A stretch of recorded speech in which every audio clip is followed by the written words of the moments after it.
It's time for Mac Break Weekly. Andy's here, Renee's here, and it's the return of Alex Lindsay. Lots to talk about. A big quarter for Apple. We'll give you the deets. The privacy battle. Tim Cook takes on Mark Zuckerberg, throwing a lot of shade. And the new version of iOS 14.5, what's coming. And, of course, Big Sur 11.2 just came out. We'll tell you what to expect there. It's all coming up next on Mac Break Weekly. Last chance to take our annual survey. This is something we do every year at Twit to keep an eye on your interests, to find out what you like, don't like about what we do. And it also helps us sell advertising, know a little bit more about you. But we're going to close it off on Friday, so go to twit.tv/survey21. Your last chance to take it. Completely voluntary. I appreciate it if you do it. I understand if you don't. But if you want to help out, twit.tv/survey21. And thanks in advance. Podcasts you love. From people you trust. This is Twit.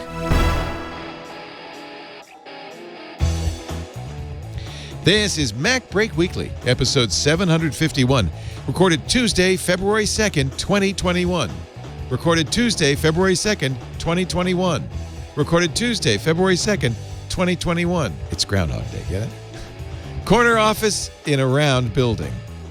This episode of Mac Break Weekly is brought to you by Uber for Business. Right now, for a limited time, get a $50 voucher when you create your first vouchers campaign and spend $200 or more. Go to uber.com/MacBreak to learn more. And by Gabby Insurance. You're probably overpaying on car and home insurance. See how much Gabby can save you. It's totally free to check. There's no obligation.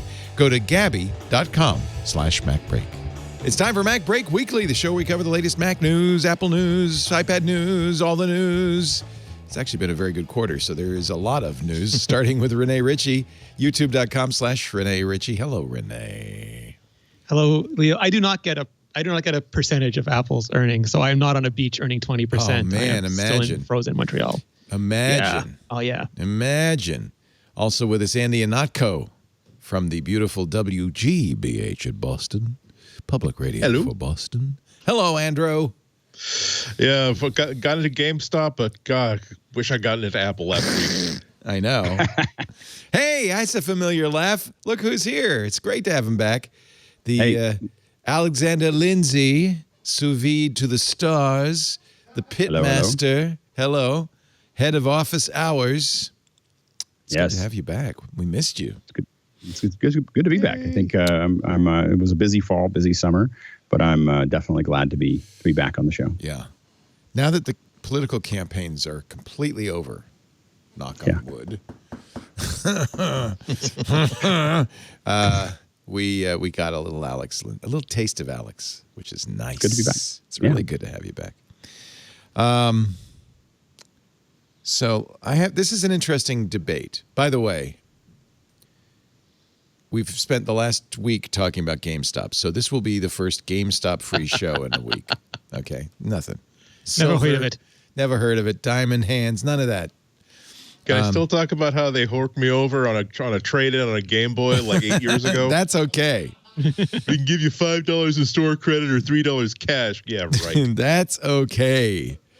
But I'm starting to get complaints. I don't want to hear about shorting the squeezes anymore. I don't care. Pardon? Pardon? Pardonnez-moi. But see, now I have a decision to make. Because I guess the big story last week was Apple's quarterly results. And, of course, we're going to cover that. But also the new Mac OS 11 Big Sur 11.2 came out. And there's that to talk about. And I think that most of our audience would prefer to hear about Big Sur. So let's start. And the betas, Leo. The betas. And the betas. Yeah. Big news in the betas. Big news in the betas. So let's start with that because that's kind of more user stuff. Finance market's boring. So first of all, Big Sur 11.2, the top line thing was fixes Bluetooth issues, which I didn't even know about. Is that only on the M1 Max or is that on all the Macs?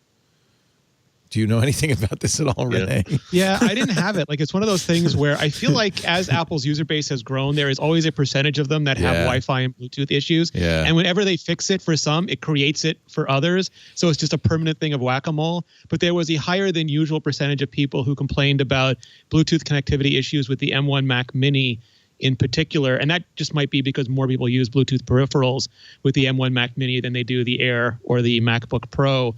But there was just frequent disconnections and all sorts of problems. And videos were made, columns were written about it. And the hope was that this would fix it. And it looks like, as usual, it has fixed it for some, but not everybody. Yeah. Also, so the perennial complaint was that, and then if you have one of the new Apple Silicon Macs, monitor. Lots of issues with external displays. Supposedly, this fixes the fact that you get a blank screen when using an HDMI to DVI converter. I don't know.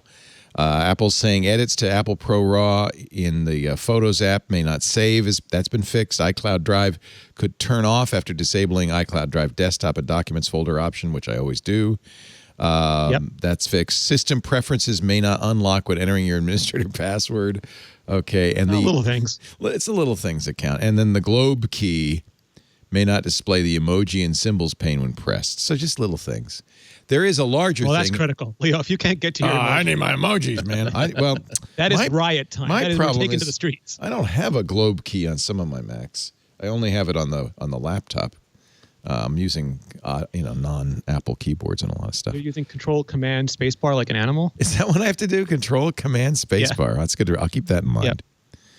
And then there's a security update, and Apple had a big problem last week with 0 days on iOS, and I'm wondering if it also might have been related to that. So I don't know. No evidence one way or the other. Now they have blast doors. Yeah, we put up blast doors. Alex, do you use? You probably use any of the new M1 Macs? Yeah, I have actually 12 of them. Okay, you don't use many of them, just a dozen. So we use them as Zoom machines for remote kits. So do you use basically the Mini. Yeah, the minis are what we're using, and so we're installing those in. And so I tested one, and then I bought a bunch of them. And what we do with them is we put them into kits with A10 minis and 6K cameras, and we send them out to people so that we can record them remotely, so that even if they have a connection issue, we get a really good return, and we can control the cameras because the iPad app that Blackmagic makes runs on the M1, and so we can actually control the camera, change its ISO, do all the things that we want to do. Nice, it's really, really powerful. And so and the minis have been just amazing. So now we're between where we don't need as many kits, and so I've got lots of minis floating around that we're doing lots of testing with. And they're amazing little machines. For the price, I'm just kind of amazed at what I get for, I don't know, $800 or whatever we spent on the 8 gig ones for this. We just didn't have time to wait for the 16s, so we bought a bunch of 8s, and they were plenty for Zoom, and just crazy fast and snappy. So, have you had any of the monitor problems that people are complaining about with the Mini? I don't know we haven't had any monitor problems. I mean, we're just doing HDMI out and a USB-C out for the two different monitors. Yeah. And so we haven't had any issues. I know there's a lot of complaints about the fact that you can't put more than 2 monitors into the Mini. So the Mini there are ways to hack it up to 6 monitors, but really it natively only really supports 2. And so that's kind of the biggest complaint we've seen related to monitors around, at least within our group, the office hour group that I'm in every morning talking about these things. The limit of 2 monitors is a big deal for some. Yeah. I'm looking now, thanks Scooter X, at the list of security flaws fixed in 11.2. Wow, that's kind of a long list. Analytics, APFS, CF network cache, core animation, core audio, core graphics, core media, core text, crash reporter, direct utility, endpoint utility, fair play, font parser, image IO. Well, a lot of problems with image That was going to be long. Image IO, IO kit, IO. Good Lord, this is a lot. Yeah. These are security flaws. Are any of them 0 days? Do you know anybody? Or any of them? Holy cow! This is a long list. I think the iMessage was the only 0 day, and that's the one that had that weird anonymous attribution. Right. What was the? I actually didn't trace what the actual. I saw the 0 day, but I didn't trace what could happen. Did we already discuss that? Did I miss that? We did not. It's a new story. No, Yeah. it was remote execution. I believe that they thought was being maybe used by nation states in the wild, but that's what prompted that whole blast door thing that we have now. They actually got an alert that they've actually seen it in operation in the wild, probably by nation states, but still, this is not wasn't a preemptive thing. It was we caught the horse out of the barn. Yikes! They were going after journalists particularly. Yeah. Blast door. What is blast door, Mr. Ritchie? When it's at home. So blast door is, and this was not something that Apple announced. This was something that Google's Zero Day discovered. project. Yeah, I love it. Well, they discovered the architecture and decided to elaborate on it in the supremely geeky fashion that Google's Project Zero does. But this is typical of Apple. They don't want anybody. They're not going to. They're not going to announce stuff that they're doing, but they're always doing stuff behind the scenes to make your Mac more secure, which is... They don't rely on security by obscurity, but they'll take obscurity as an additional layer on top of anything else that they can get. This is on iOS only, although I wonder, would it also happen on... Given that we're using the iOS version of Messages kind of, sort of, in Big Sur?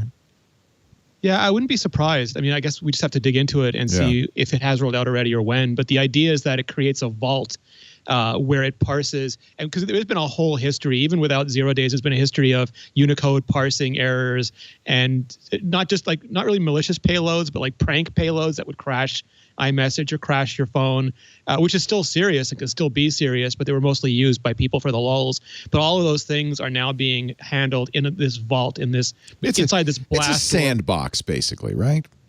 It's like a sandbox, but it's almost like an isolated environment where they can open up this stuff and extract usable information while keeping it incredibly constrained from affecting anything outside of its perimeter. Yeah.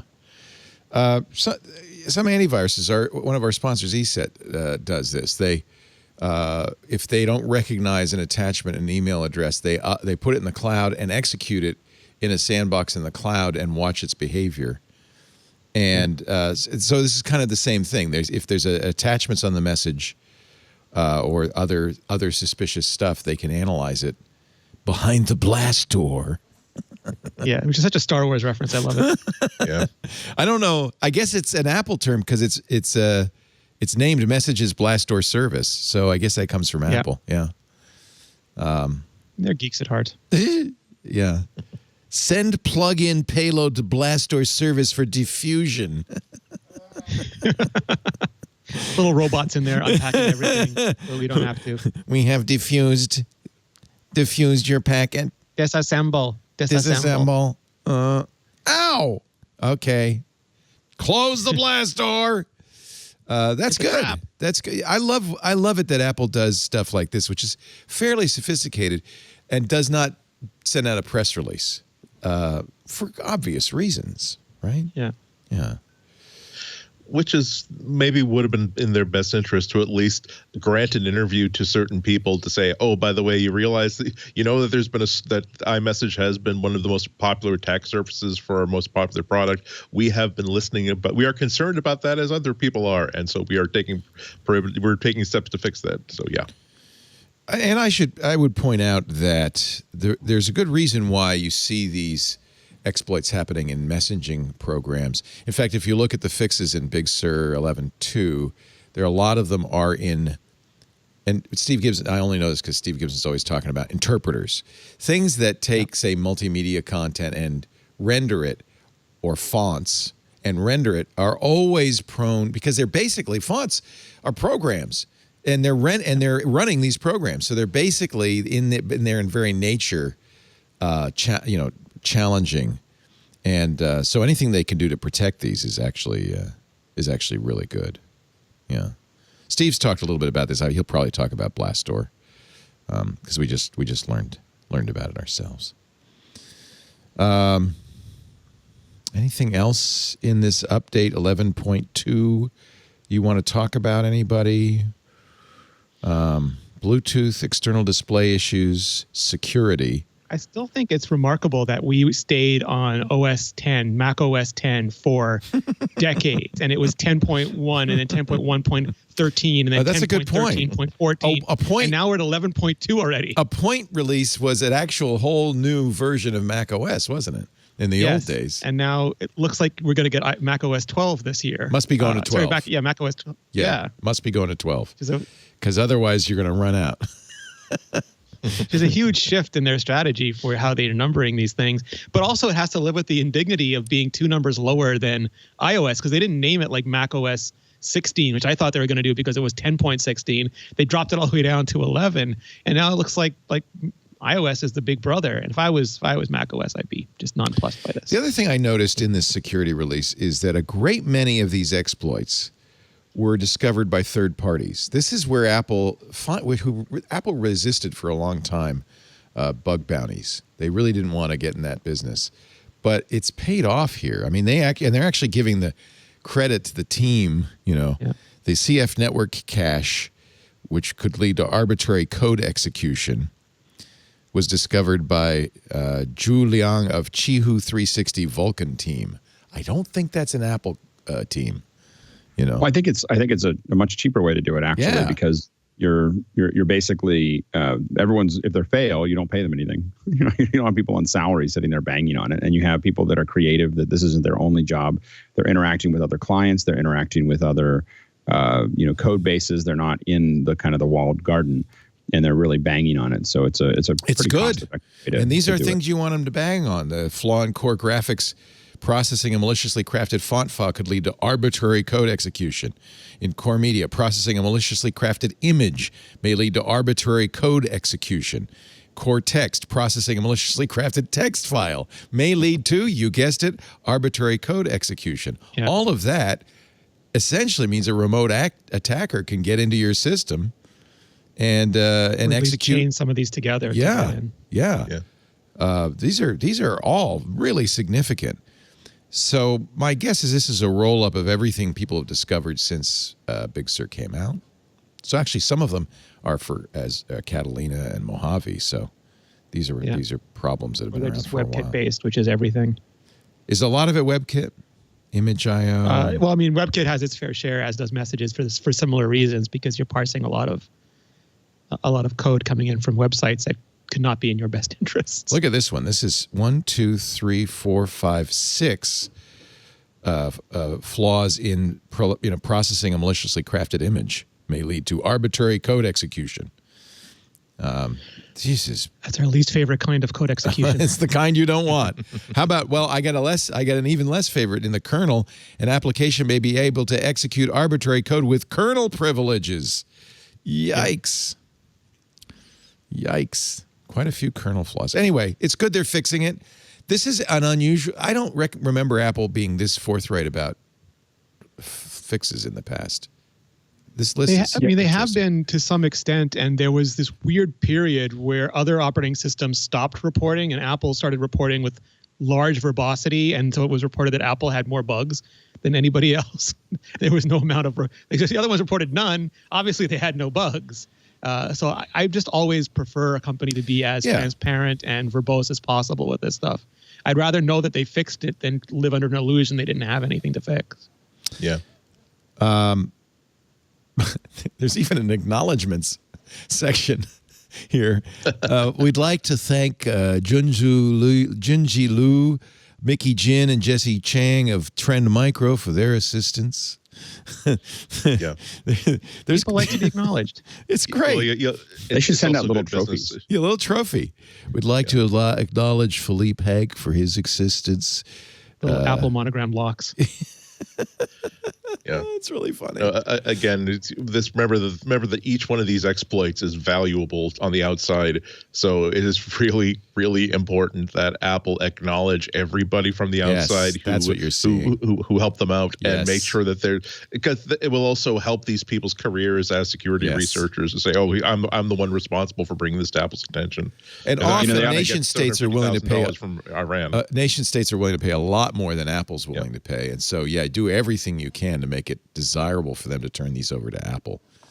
I think that pins would actually go a long way, because imagine if walking up to somebody with like 20 pins across their shirt, and you're like, whoa, those guys. Yeah, exactly. The ones that look like a North Korean general with the emblems that go all the way down the coat and onto the pants. Yeah. Yeah, I think they'll go. I think people would be excited about that. They put all down their sleeve. It could be like a sleeve thing. There's a lot of opportunities there. I'm just going. Somebody's saying Objective-C's Lulu stopped working.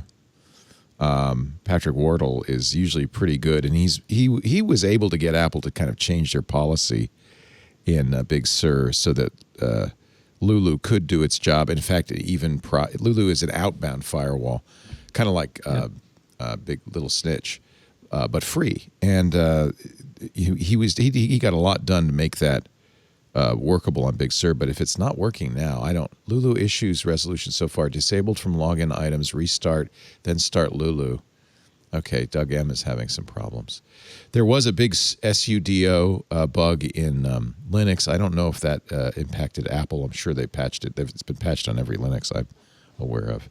So, but it does not mention the, I like to call it sudo bug. Sudo. I know that's not, I would be thrown out of the MIT hackers lab for calling it that, but the sudo. Oh, come on. Hackers can have fun. That's the problem. That's right there in a nutshell. Or maybe if they joked more, they get in trouble less. I guess if we're talking about new versions of Big Sur and iOS, 14.5, the beta. Yes. For iOS, very interesting. New Apple Card family feature for multi-user accounts. And if you wear a mask and you have an Apple Watch, yeah, you can get face recognition, but I guess it's really watch recognition. Right. I don't think there's any face recognition at all. I think that they're literally just going, you're asking for a face recognition and you're wearing your watch. We will make that work. But that's actually one of the features I love about the watch. My timer's still going. I was timing a traffic light. That's one of the... Wow, some traffic light. You ever do that where you get to traffic light? This one is always really long, so I just was curious how long is really long. 1 minute, 10 seconds. That feels really long when you're sitting there. It does. It feels like an eternity. It's an eternity. This was a really complicated implementation, though, because ever since launch, the Apple Watch the iPhone has unlocked the Apple Watch, and that can't be bidirectional for a host of reasons, including the ability to exploit it or just a time-space loop that would end the universe. So what Apple did was create a set of circumstances where if it tries to read your Face ID and fails because you're wearing a mask, because Face ID needs 3 points of facial geometry, both eye sockets and the nose geometry, and if it can't read the nose, it's going to fail. But instead of failing to passcode, it then hands off to another system that checks that you have an Apple Watch in proximity that is unlocked and is still connected to you, aka it's still reading a pulse. And then if those things are true, it returns the token that allows it to unlock, and only for phone unlock. You can't use it for Apple Pay. You can't use it for iTunes. It is only under these circumstances. So they carved a little tiny narrow tunnel through that potential paradox to make this work. And I think it's great because you can't retroactively go and add Touch ID to everybody's phones who's struggling with a mask now, but this gives you at least a possible accessory option to that pain. It is a switch that is in the settings, so you'll have to turn that on. And if you've disabled wrist detection, it's not going to work for obvious reasons. I didn't even know I could disable wrist detection. I guess that's how I would put the watch on the back of a phone and use it as a viewfinder. If you're doing that, okay, you're going to have to pull your mask down. If you're a hacksaw. If you're a hacksaw. You have to have the passcode enabled. It has to be on your wrist. It has to be unlocked. Face ID, you'll say, oh, crap, he's wearing a mask. Yeah. And then they'll check with the watch. I love the unlock macOS with the Apple Watch feature. That's fantastic. Yeah. I mean, before I could even think about it, even though I have fingerprint on my MacBook, it's unlocked. And then it's really great when you go into things that need escalation, like the system preference pane that you have to have an admin login. Yeah. Your watch goes zzz, and you double tap it and you're in. I love that feature. And it's even better than the watch version because this will it'll give you the same kind of taptic notification, but it also gives you a button saying relock. So like if a friend of yours just tried to grab the phone because you're in close proximity and have your watch unlock automatically, automatically for you. You're like, nope, sorry, sucker, and you just press that button. That's a good point, because if he's wearing a mask, it might trigger the same thing. Yeah, and people like there's all these Bluetooth trusted objects. It's not a new thing. Like Phil Nickinson used to run Android Central, and he had Bluetooth trusted object for his Android phones. So I would just take the little object and I'd be him, which is not what you want from a security point of view. This at least has some form of biometrics and fail safes. Yeah. Okay. There you there's go. One more feature folks. there, Leo, that deserves a special call out.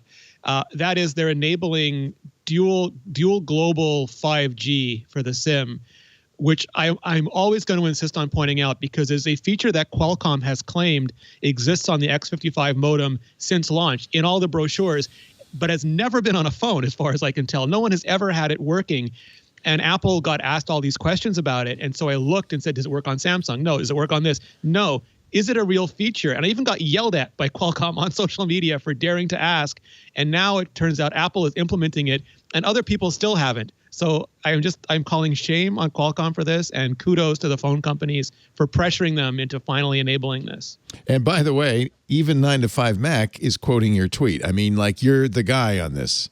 So nice job. Nice job. Oh, thank you. No one else apparently even noticed. But do you use dual SIMs up there in the Great White North, or no? I mean, if this was a normal year, I would absolutely have a U.S. SIM at this point that I'd have. Because you go back and forth. I'd have the eSIM on U.S. and I'd have the Canadian SIM on the thing. But that was my plan going right into 2020. I was going to be doing that, and I've barely used cellular since 2020. Since March 2020. Why would Qualcomm drag their feet on talking about it? It wasn't. They put it in the brochure, but never implemented it. It required a bunch of new software to be pushed out for the modems, and as far as I could tell, they just never did it.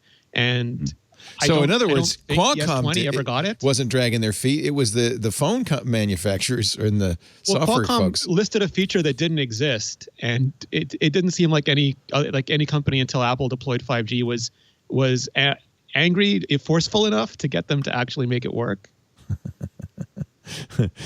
Somebody responded to your tweet, Andrew Edwards, saying, "Excuse me, did you say dual SIM 5G?" Love Andrew Edwards. He's amazing. Excuse me? Pardon me? People, especially people outside the U.S., like especially people in Asia and India, they live off of dual SIM. And until now, it's been 4G 4G or 5G 4G, but not 5G 5G, which some people really want. Yeah. Yeah. Okay. See, we started with the how. That was my airing of grievances. The help. Yeah, we started with the airing of grievances. We didn't do the financial stuff. We were saving that for later in the show. So I hope you're all happy. Actually, it'd be a good time to take a break before we get into Apple's stunning first. Have we talked about that? Did we talk about that last week? I guess we did. Did we? I can't remember. We have not, because it came out Wednesday, right? Yeah, exactly. Yeah, came out after our show. So in a way, we're the last people to talk about it. We were busy. But the most important. That's what I'm saying. The most important. We'll also talk about Tim Cook doing a little subtweet against Mark Zuckerberg. I like it. And then Jeffrey Fowler's his video was fire. Yeah. Tim Cook's video was utter fire. I've never seen something like that before. All right. Well, I'm good. I have to find that. Good. I want to see that. And then Jeffrey Fowler at the Washington Post did some interesting homework with a surprising result and a big victory in the EU. Well, got a lot of stuff still to come. It's so good to have Alex Lindsay back. I will take some time to spend talking to you, Alex, about the latest and the gear and stuff. Office hours still going big. Oh, yeah. Yeah, picking up speed, actually. Every morning. Yep, every morning. 7 days a week. We actually added Monday night. So now we have an evening as well. What are you, nuts? Can't get enough. And you're not, you don't charge for this, right? No, it's free. We just have you don't have ads. You don't do it. You're just doing this pro bono. Yeah, just having a good time doing it. Yeah. And now 8 days a week, as in the words of the Beatles. It's 8 days a week. Yeah, it is 8 days a week. I didn't think of it that way, but yeah. Coffee with Alex so many mornings. You're cray-cray. YouTube.com/Alex Lindsay, I guess, right? For office hours. You can see him there. You can definitely see him there. And then in any of those videos, you'll see a link at the top of the description to join in Zoom if you want to, so that you can actually be part of the conversation. But you can definitely watch I mean, it's 2 hours. There's actually 5 hours every day of content, but there's 2 hours that end up on YouTube. You invented, I don't think you knew this, but you invented Clubhouse. You should get some of the Clubhouse money. Yeah, exactly. Well, we were looking at Clubhouse, but we're like, well, we're doing Clubhouse. We're just doing it with video. You're doing a better Clubhouse than Clubhouse. On video. The only difference is you don't have Elon Musk on. But other than that, and I'm working on that. Yeah, that could happen. There. That might be a feature. But yeah, it just keeps on getting more intense. So we're having a lot of great guests and nice. a lot of interesting stuff. So it's a good time. I love the header image on your YouTube channel with all the that's a good look. I take that was a connection. I think we were connecting the stars of Star Trek. If you look at the little things that are from one of the Star Treks to the Is space that Jonathan station. Frakes there? It looks like it. No, it was the new Star Wars. The new Star Trek. Oh. Yeah, and so we were connecting them to the space station, and so but we had like this conference room. Yeah, so they were having a conversation. If you search Star Trek space station, you'll see the link. And anyway, so that video, this was the behind the scenes because we had a conference room to build into, and it was still early on before we started using lots of cases, so it's just a lot of gag. Unbelievable. Unbelievable. I don't know how he does it, everybody. You think it's because you on your office hours, you never have this Skype issue. I've never seen this problem before. So I think Skype has just done something crazy. Yeah, I don't know what the connection is, but it sounds okay, right? Yeah, it sounds fine. It's just the video's not great. But we've been having actually a lot more of that lately. Maybe it's us. Maybe it's something we're doing, John. I've literally never seen this with Skype, even Skype before. But definitely I do this every day, and I don't see it with Zoom. Renee and Andy are on Skype, and we're not having problems with them. But I just don't understand. We've been trying OBS Ninja. In fact, programming note, tomorrow morning, the creator of OBS Ninja will be on Floss Weekly. So that is something. He is really an interesting guy. Paul Seguin. That is going to be a really interesting Floss Weekly. What time does that start, John? 9 a.m.? 9:30 a.m. The creator of OBS Ninja will be on Floss Weekly. Our show today brought to you by Uber for Business. Now, I want to talk specifically to small businesses, medium businesses, even big businesses. If it's in this day and age, if it's hard to get people to show up or stay engaged in virtual team meetings or events, Uber for Business has a solution for you. It can be hard to find, I know this, simple, effective ways to keep employees engaged, to keep customers happy. Especially during, COVID and when face-to-face interaction is limited. If you're trying to find a way to stand out to your customers or to make your employees feel, warm and fuzzy, you need Uber for Business. I had never heard of this until they told me about it. Of course, we all use Uber as a way to request rides, order meals from restaurants you love. But Uber has a platform designed specifically for businesses. And I guess I was just the last to know because already 160,000 companies use Uber for Business to improve customer and employee satisfaction with vouchers from Uber for Business. If you want to kind of spiff a customer or make an employee feel valued, you can add $20 to their personal Uber accounts so they can order meals. You could say, look, coffee's on me for this meeting through Uber Eats before a meeting. If you want to make your customers love your business even more, offer them a voucher for a free meal or a free ride when they make their first purchase. Isn't that nice? Free meal. And you could think of lots of ways to, spin this to make it like, hey, if you want to, take a look at our video, we'll buy dinner while you watch it, that kind of thing. You can make it for any amount. Any company can sign up for free, by the way, and immediately start delivering extra value to the people who matter most. The vouchers are very simple to send for you, very easy to redeem for your customers and employees. Your business has total control over who gets them. There can be an expiration date. You could say what portion of the ride, we're going to cover the first $10 or the first half or whatever the meal you want to cover. Vouchers are shared. Typically, you'd send them by email or text. But what's nice is, especially with text, you can redeem it with just a click. And best of all, you only pay for rides they take or meals they order. You're not buying this up front. It's only for the stuff they actually use. Right now, for a limited time, you get a $50 voucher when you create your first vouchers campaign and spend $200 or more. Go to uber.com uber.com/MacBreak to find out more. That is a nice deal. uber.com/MacBreak. Some terms and conditions apply.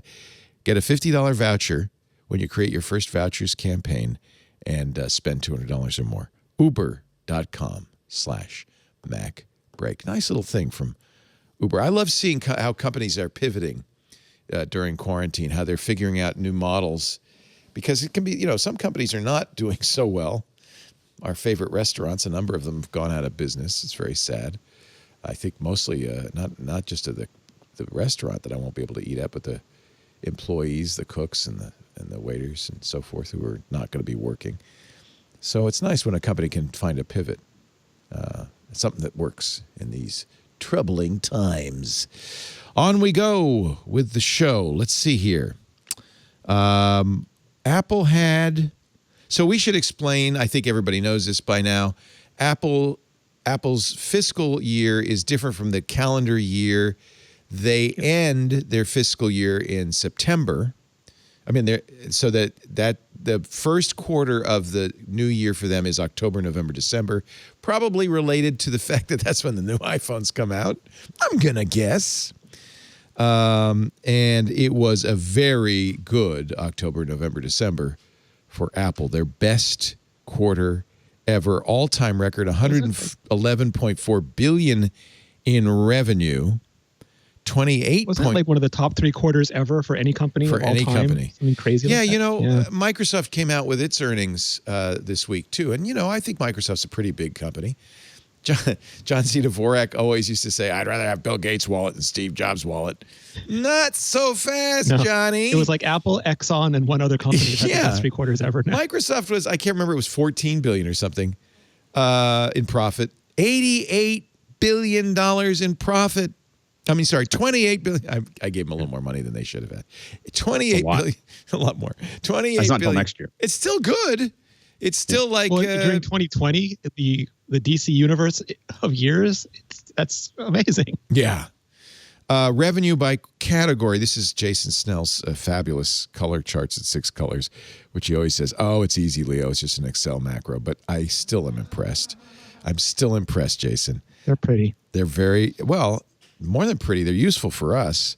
Yeah. And of course, if you're not watching, I'll describe it for you. But iPhone revenue, still the lion's share, 59% this quarter. But look at this, the wedge that wearables has gotten to, 12% of revenue now. That's for Apple Watch and AirPods, right? Whew. But those are all like high billion-dollar businesses. It's amazing. And the services, 14%. That was the thing I was interested in, is how services did, especially with the advent of Apple One. Fitness Plus launched in December. Apple TV, they keep extending the free trial. It's July now, right? The free trial for Apple TV. Revenue up year over year, 21%. But it was also really good news for Mac and iPad. Now, Apple did release its new M1 Max, but that was in December. So I get, PC sales were up a lot this year as well. Even Intel had a good quarter because of work from home and school from home. Yeah. I think that we're going to see the revenue just continue to spike. I think, for the Mac use, I think you're going to end up in a super cycle as well, because the M1 and what will be the M2, M3, M4 are so much faster. There's a lot of people that have been waiting, to get something better. And there's been not really any significant reason to upgrade, and now we have a big reason to upgrade. So it's I think as the new ones come out, as we get the higher end Mac Pro and iMac, and then the iMac Pro and Mac Pro, I think you're going to end up with a super cycle where a lot of people are upgrading. Andy, so it's going to be a good market. What were you? Andy was going to say something too. I was just going to say that almost every single tech company was the beneficiary of a huge bump from 2020 due to circumstances. They certainly had some problems that every other company had to deal with, but it's going to be keen to see how this shakes out when we take a look at these numbers in terms in reflecting back from next year.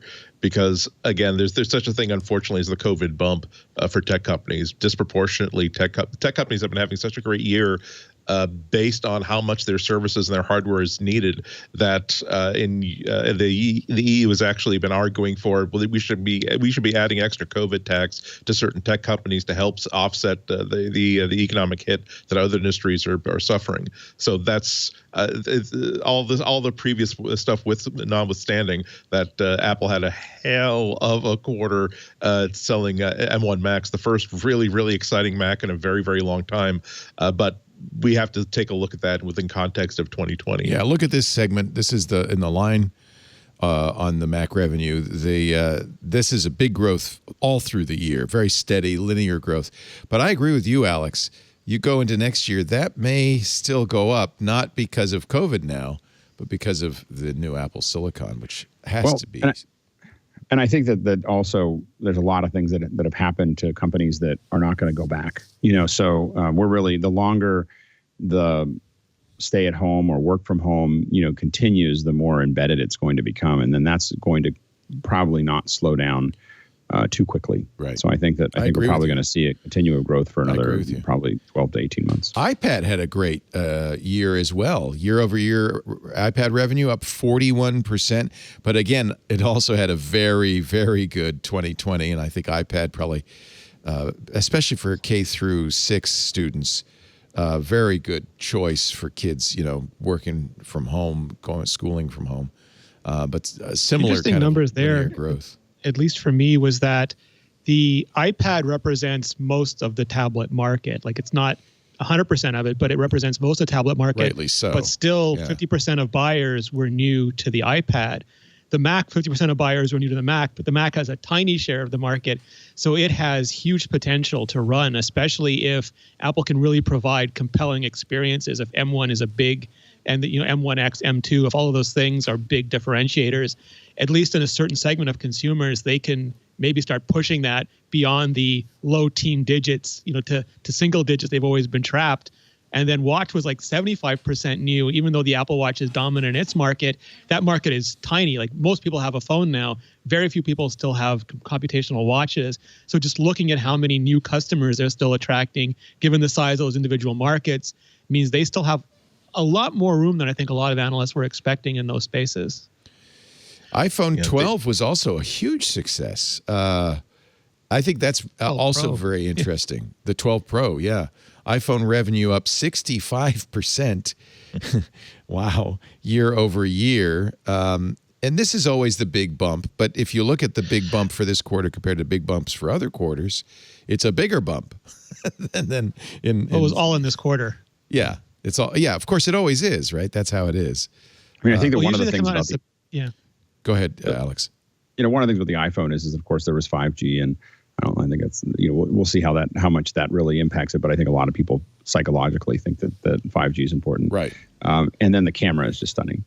The shooting video. I've been shooting a lot of video with Vision, the Dolby Vision, yeah, and it's just wow. Really? It's just such a, when you get used to watching it, because there's this thing where it pops up and it's a little dark, and I don't know whether they do this on purpose just to make you feel better, but it's a little dark and then it pops open to the full brightness, and you suddenly realize it. But when you open these files on your in Final Cut or something, you really see the difference between the Dolby Vision and what you're shooting before. So it's pretty impressive. And a lot of people, I mean, this is their main camera now. This is what they shoot pictures of their family and everything else. And so it does become a point where it jumps enough in the quality that you want to upgrade.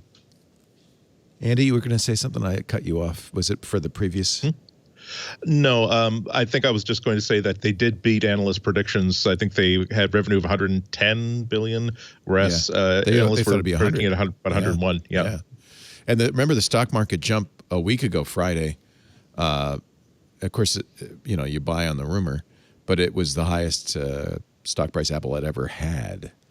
And it went back down when the news came out, as it always does. I think it's probably gone back up a little bit. Actually, Apple, okay, there is a little GameStop sideline here.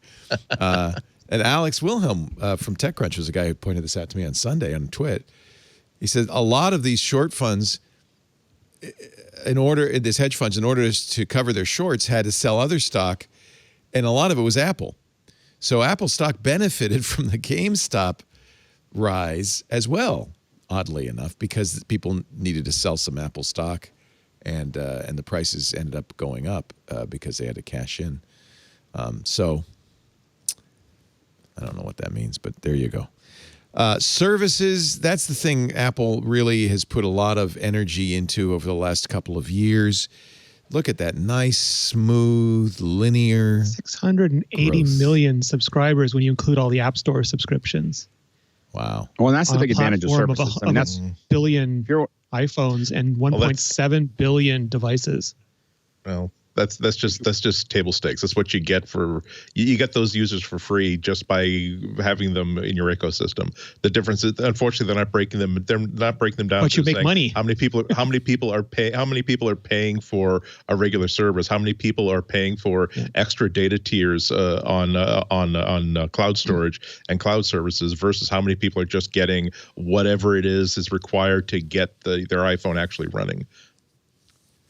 I think that that graph, although shows you really why services are so important to so many people, is that nice steady increase without any real drops. I mean, that's what powers subscription-based services, is the fact that it just doesn't vary very much. And so as you build that up, you just have more and more income unless you do something really wrong. Well, credit to Apple, because there is a churn issue with a lot of services. You know, a lot of things. I know I subscribe to stuff and go, that really wasn't worth it. And I think churn can be a problem. Clearly, Apple's services, people see value in it. So you just either there's not a lot of churn or the growth cover is hiding the churn. But I bet you it's the former, that Apple just really provides value for dollar, and people don't cancel Apple Music. They don't cancel even Apple TV Plus. It's nothing to cancel at this point. In fact, I even got It's basically like Amazon Prime TV. You get it for free with the bundle. Yeah, now. exactly. I think that's what it's going to be. Let's see. This is year-over-year services revenue change. Double-digit every single quarter. Every single quarter, double-digit growth. But this quarter, 24% growth year-over-year. Wearable. Look at that graph. Wearable home accessories. So this is like others. This is the watch, the AirPods, the HomePods, Apple TV, although I doubt it makes much of a difference there. Big year, $13 billion in revenue, which is a 30% growth year over year. Yeah. That's it's interesting huge. because when the iPhone wasn't doing so well, the Apple other businesses, the ones that they'd used the iPhone in large part to build up, sort of filled things in. So when we did have, like, there was softness in China, or there was a downturn, or they were saturated for a quarter, those other businesses at one point even exceeded the iPhone in terms of collective revenue. But now we're seeing what it looks like when the iPhone is firing again, and all these things are finally firing along with it, and it creates a benevolent cycle for Apple where they're all just driving income in each of the other categories. And Apple made Oprah honest by putting 1 billion phones in everybody's pockets. Y'all. That's 1 billion active iPhone users for the first time. That's active. Yeah. That's amazing. I mean, that's hitting the App Store. That's why services are through the roof, and that's why they need to be, because at some point growth slows with hardware. People get the hardware. They're not going to buy new hardware every year. But services, that's just every month, the constant revenue. Tim was still hungry, though. Like, on the call, he was like, there's still a lot more people in the world don't have iPhones than have them. And we're making There's still 6 billion people left. I mean, there's still 6. What are those 6 billion? We need to. Yeah. I want 100%. Yeah, exactly. That's another number that needs to be broken down a little bit. Because think of it in terms of 1 in 7 human beings, 1 in 7.5 people on the entire surface of the planet who have an active iPhone, and that's certainly not true. So, you sure that's not true? You think I have 10? Some people have a few? Is that what's going on? Yeah. Most people. And you have 10, Leo. I have one iPhone. I don't have. Oh, wait a minute. You're right. I have an SE activated too. I have 4 on my desk. But we're outliers. I don't think most people have more than one phone. Do they? I'm trying to update my information. The last time I checked on good data on how many actual smartphones there are in play in the entire world, it was not that much greater than 1 billion. not so much as to cause the belief that 1 in 3, 1 in 4 smartphones on the planet are iPhones at this point, particularly given the differentiation of the market, particularly given the price sensitivity across in the market in the other places of the world. So I'm not trying to be Debbie Downer here. I'm just saying that's one of those numbers that that is a legitimately objectively impressive number, but it kind of has to be picked apart to understand before we determine what it actually means. Apple, as we wind up saying like every 3 months, Apple had one hell of a year, no matter how you slice the numbers. But let's just make sure we don't wind up like getting new tattoos in more uncomfortable places because of how impressed we are. Yeah, no, you're right. Tim Cook said we would have done a lot better if the stores had been open, for instance. Yeah. I'm still sanding off my BlackBerry tattoos. I see the super coming in. Let's see.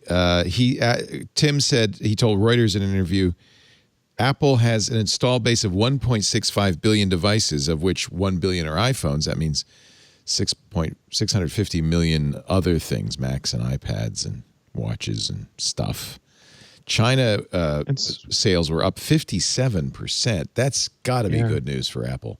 And switchers and especially upgraders were up. A lot of people were waiting for the iPhone 12, it looks like, to make that upgrade. And 5G is noise in North America, but it's a big deal in China right now. At least the kind of 5G that's active in China right now is a big deal. And it was table stakes to get those 5G iPhones into China. That's interesting. He said, we have 2 of the 3 top-selling smartphones in urban China, which of course 5G is important. Upgraders in particular set an all-time record in China. Yeah, you have to give that 5G. Has to be 5G. Yeah. Unless it's Dolby Vision video. I don't know. Maybe that's a big thing. I don't know. Well, in North America, I think it's different. I think people were waiting on it. Like there's often, people have had their phones for a few years, and there were big phones. Like the iPhone 6 was a big phone. The iPhone 6 because that was literally the bigger phone, and those phones start to age out, and people look for something new that catches their eye to upgrade to. But I think he was also he said India is still a market that Apple hasn't done well in any specifics about how they're working to increase India. But there's still room left in all of this, which I find really interesting. It sounds like Apple broke out sales of things like Apple One, which do they normally do that? According to Reuters, the Apple One bundle had $15.76 billion in revenue. That's good news. They do it when they want to, they'll tell you how many Apple Music subscribers is when it's a good number to tell you. Yeah. iPad revenue 8.44 and the services building. Oh, I'm sorry. Services. I'm mistaken. I misparsed the sentence. Services, which includes Apple One. Okay. Yeah. So the total services. Is Apple Care in services? Yes, and iCloud. So is a large deal of, I think App Store is as well, which is a huge driver of That's probably growth. The biggest one, isn't it? Yeah. Yeah. Big supply constraints for Macs, iPads, and iPhone 12 Pro. Cook told Reuters that semiconductors are very tight right now. That's what a lot of people have said. That's why NVIDIA is having trouble. Well, kudos to Apple for shipping as much as they did, given how little NVIDIA and AMD and others have been able to ship. They managed to. They used that money to buy those process nodes, and they just clung on to them and didn't share. Oh, I read that they own about 80% of the manufacturing capability for the 5 nanometer process. Yeah. So there's a lot of this. Apple deserves even more kudos than possible. It's not just they had exactly. This this part of the problems that the PC industry is suffering right now is because Apple decided that, hey, this is for sale and we want it, so let's buy the ability to do this one technology that everybody absolutely needs for manufacturing. There are only 3 or 2 major foundries, IC foundries in the world.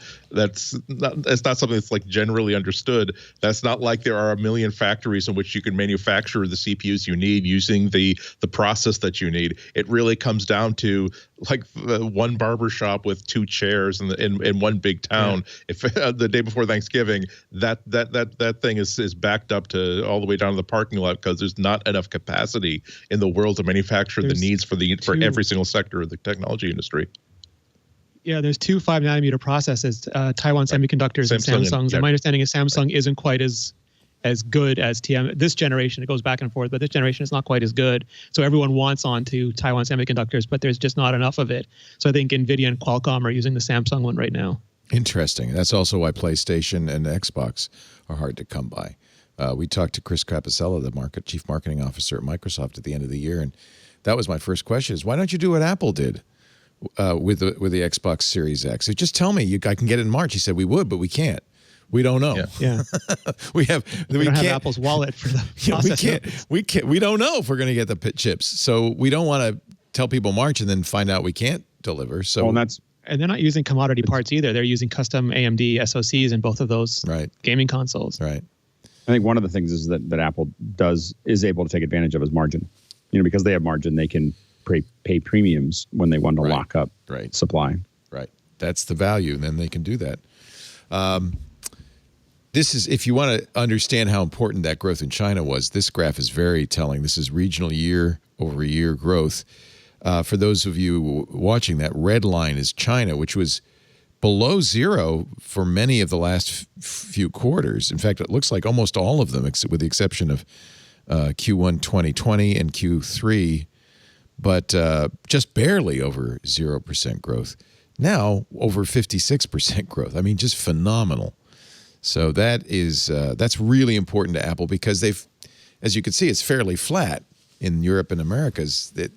Growth is hard to come by when everybody who wants an iPhone owns an iPhone.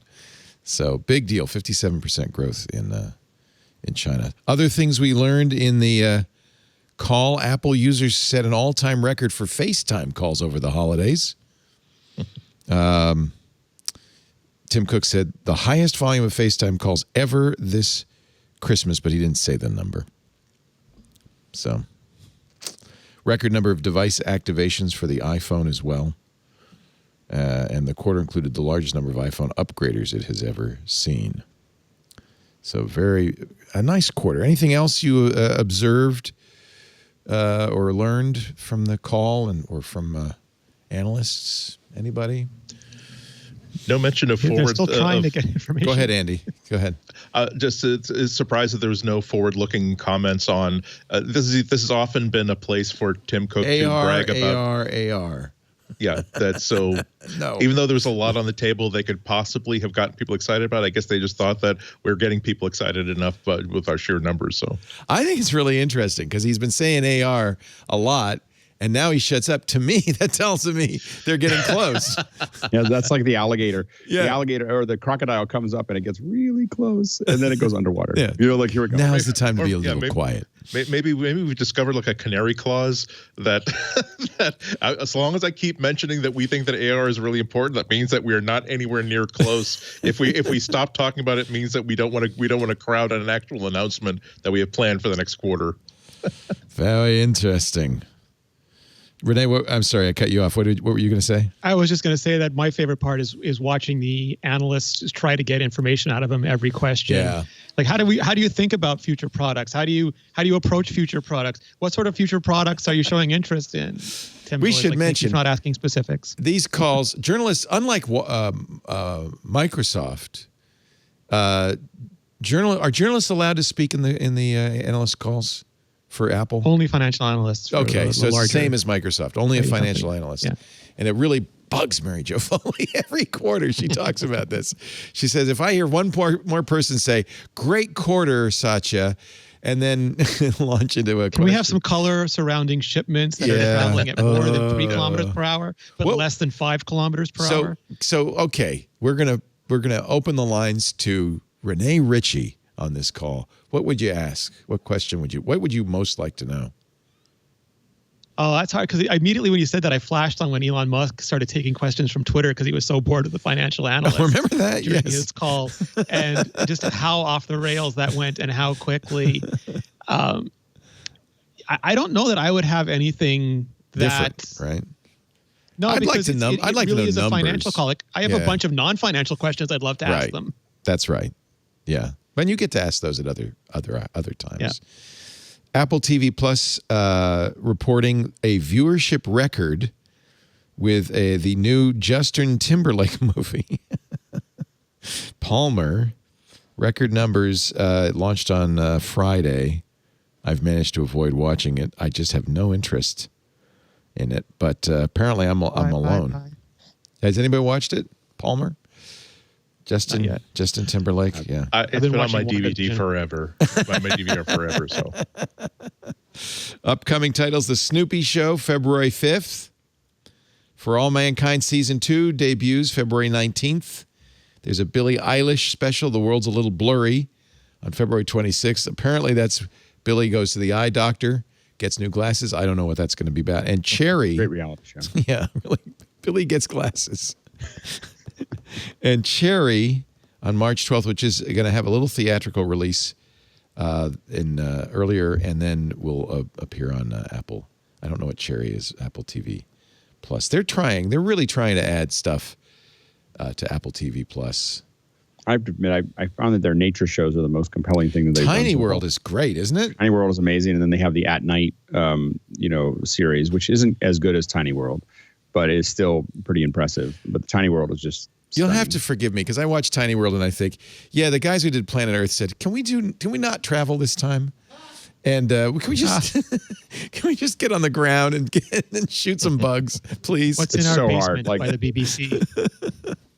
As someone who's done a lot of stuff around the world, what they did, it's almost impossible. Like what they created in Tiny World is an almost impossible. How are they shooting that, you think? A lot of time.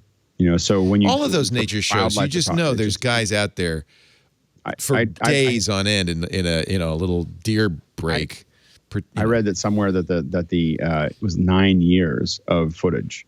Like it's they've been cutting they sold it to Apple, but it was 9 years of shooting for some of those pieces, and you just end up spending months and months and months to get that perfect shot. But some of the stuff is just and again, they don't make any claims that generally wildlife photography is not the most authentic thing in the world, like reality TV, but they don't talk about how much is manufactured and how much is CG because I'm pretty sure there's a shot of one of the owls that I was like, I don't think that's. You think they CG real. That stuff? I think some of it might be. Oh, yeah, I think man. that some of it might be. But I think that I think overall it's not. But I think that you're waiting for a lot of it to happen. Right. But there's some shots that you're just it's never going to get. Yeah. Well, do you think about the ones where the little bugs are inside the little seed? Well, how did they get the camera inside the little seed? Well, I was hoping you were going to tell me. So you think that's fake? Lens. Yeah. They're popping lenses in there. So they show you the exterior of it closed, but you can't shoot it that way. Right. So it's like Alton Brown, who's got, he opens up the refrigerator. That's not a real refrigerator because it's got a camera in the back. They got a hole in the back for the camera operator, and so it's the same thing, I don't want to know. It's so good though. It's just this luscious, you just wish that all educational material was shot like Tiny World. That's all. Just amazing. Yeah. Let's see if there's any other little tidbits from this Reuters interview I can dig out. 620 million paying subscribers. That includes, of course, people subscribing to stuff on the App Store, but that's a lot. You said that earlier. That's their goal was to have 600 million by the end of 2020, so they exceeded their goal. We talked about supply constraints. We talked about China. Cook said, this is the last sentence of the Reuters article. Cook said, short supplies of the AirPods Max could continue into the company's current fiscal second quarter. So, Apple's AirPods Max $550 wireless over-the-ear headphones, still months of delay, right? You have to wait. What is the current if I ordered it today? Should I? I think it depends on the color still, but and also a lot of outlets seem to be getting them in store arbitrarily. So if you look carefully, you can find them popping up at Apple stores or Best Buys, or I think Verizon got some in at some point. Let me just what would be the kind of the easiest to get, like gray, right? Silver. What do people not want? Pink was hard. Blue was hard. Yeah, pink and blue and green are going to always be hard. Space gray was the easiest to get. Okay, let's see. And I don't want any engraving because that's going to take more time. Little emoji skull, maybe. March 3rd. Emoji are back ordered. March 3rd.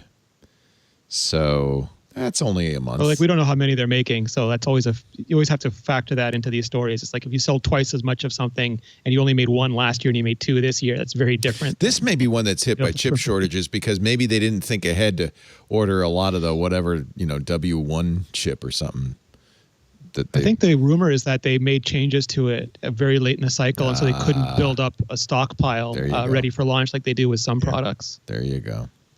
Remember that there's an argument to be made that this was delayed a couple of different times just by basis of how early the support materials for the stuff was out in the air before the actual hardware actually came. So this was not an easy birth. You can now watch the 12-minute video of Tim Cook, his keynote on privacy. This is the CPCD conference So much for that generous introduction on privacy and security. So and by the way, Tim, corner office. Just want to say, is that no corners? How did you get a corner office in a round building? How's that possible? Good point.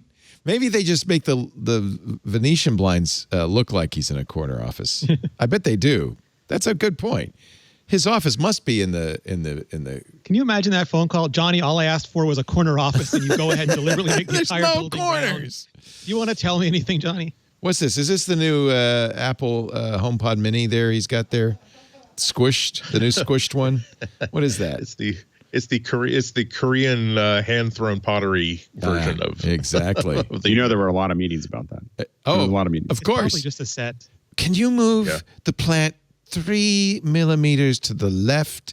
I'm seeing 2 leaves. I'd like to see 3. Yeah. I noticed, unlike the Senate hearings where he dressed to blend completely into the background, here he's actually wearing a splash of color. Yeah. My only complaint was the audio was really. It sounded like they accidentally got the internal mic from the computer on this fitting occasion that's of not Data good. Privacy Day. That's not good. A little more Listen than to 2 all years. the room tone.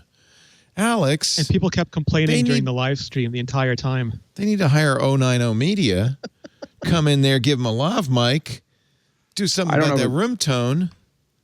It's a really hard room, and I would have, I was kind of surprised because at first I thought maybe it was the whole conference, but I skipped through the rest of it, and everybody else's audio was fine. Well, clearly what they should have done is put him in the anechoic chamber and then green screened the blinds. Well, couldn't they have given him AirPods Max? Wouldn't that have solved everything? He could have been wearing a nice pair of why blue isn't AirPods Max. Why didn't want to fluff up his dew? So, among other things, Tim took this opportunity to throw a little shade on a little. He roasted them. This was a polemic. Deep clouds. If a business says, Mr. Cook, I wish if I were better at this at my job, I would have already had the video clip of him saying this picked out so I could let him say it, but I didn't. Oh, if you go to my YouTube channel, I just have the 10 best seconds of it. In one video. Thank you, Renee Ritchie, for doing the work I should have done. I did slap some B-roll on it, so it wasn't quite all as Tim, but it's his words. All right. Well, we don't care about that. Let's see. Where called Apple. You do so many videos, I can't with the find fire it. on the right-hand side with Facebook. With Facebook on fire. Belong to the innovations that make our lives better, more fulfilled, and more human? Or will it belong to those tools that prize our attention to the exclusion of everything else, compounding our fears and aggregating extremism to serve ever more invasively targeted ads over all other ambitions? Who does that, Tim? Who's doing that? Who's doing that? Mark Facebook, I believe is his name. By the way, can I ask you just a technical question? Why did you put him in portrait video? Why did you put him in vertical video? So YouTube is pushing this new thing called Shorts because they're trying desperately to compete with TikTok. So if you do a video under a minute, it has to be vertical. Yeah, it has the word shorts in it. Then it gets pushed through YouTube's short system. Let's hear it again, one more time. Will the future belong to the innovations that make our lives better, more fulfilled, and more human? Apple. Or will it belong to those tools that prize our attention to the exclusion of everything else? Facebook and Google. Compounding our fears and aggregating extremism to serve ever more invasively targeted ads over all other ambitions. Did I mention Facebook and Google? Facebook and Google. Facebook and Google. He says, if a business is built on misleading users, on data exploitation, on choices that are no choices at all, it does not deserve our praise. It deserves reform. Too many are still asking the question, how much can we get away with, when they should be asking, what are the consequences? Wow. Yeah. The first 5 minutes particularly were very, very direct about Apple's particular support of the GDPR in the EU, and really that it really does seem as though they're intending to champion further legislation worldwide. It makes me wonder how many different people in Congress right now are trying to line him up as a friend to testify on behalf of any sort of future legislation to modify Section 230 or in any other way. Make sure that online services have better accountability and more responsibility, or have limits to their growth. It does. As always, I believe that this is very, very sincere, and he's making points that are very, very important that have been on a lot of people's minds. However, he's very, very brave when he's talking about how angry he is with an industry that Apple has absolutely no part of, is making absolutely no money in. You talk about right to repair. Oh, suddenly there's like, well, over heavy-handed regulation is anathema the development of fine technology. But this was such a big. On that exact same day, they also released like a white paper.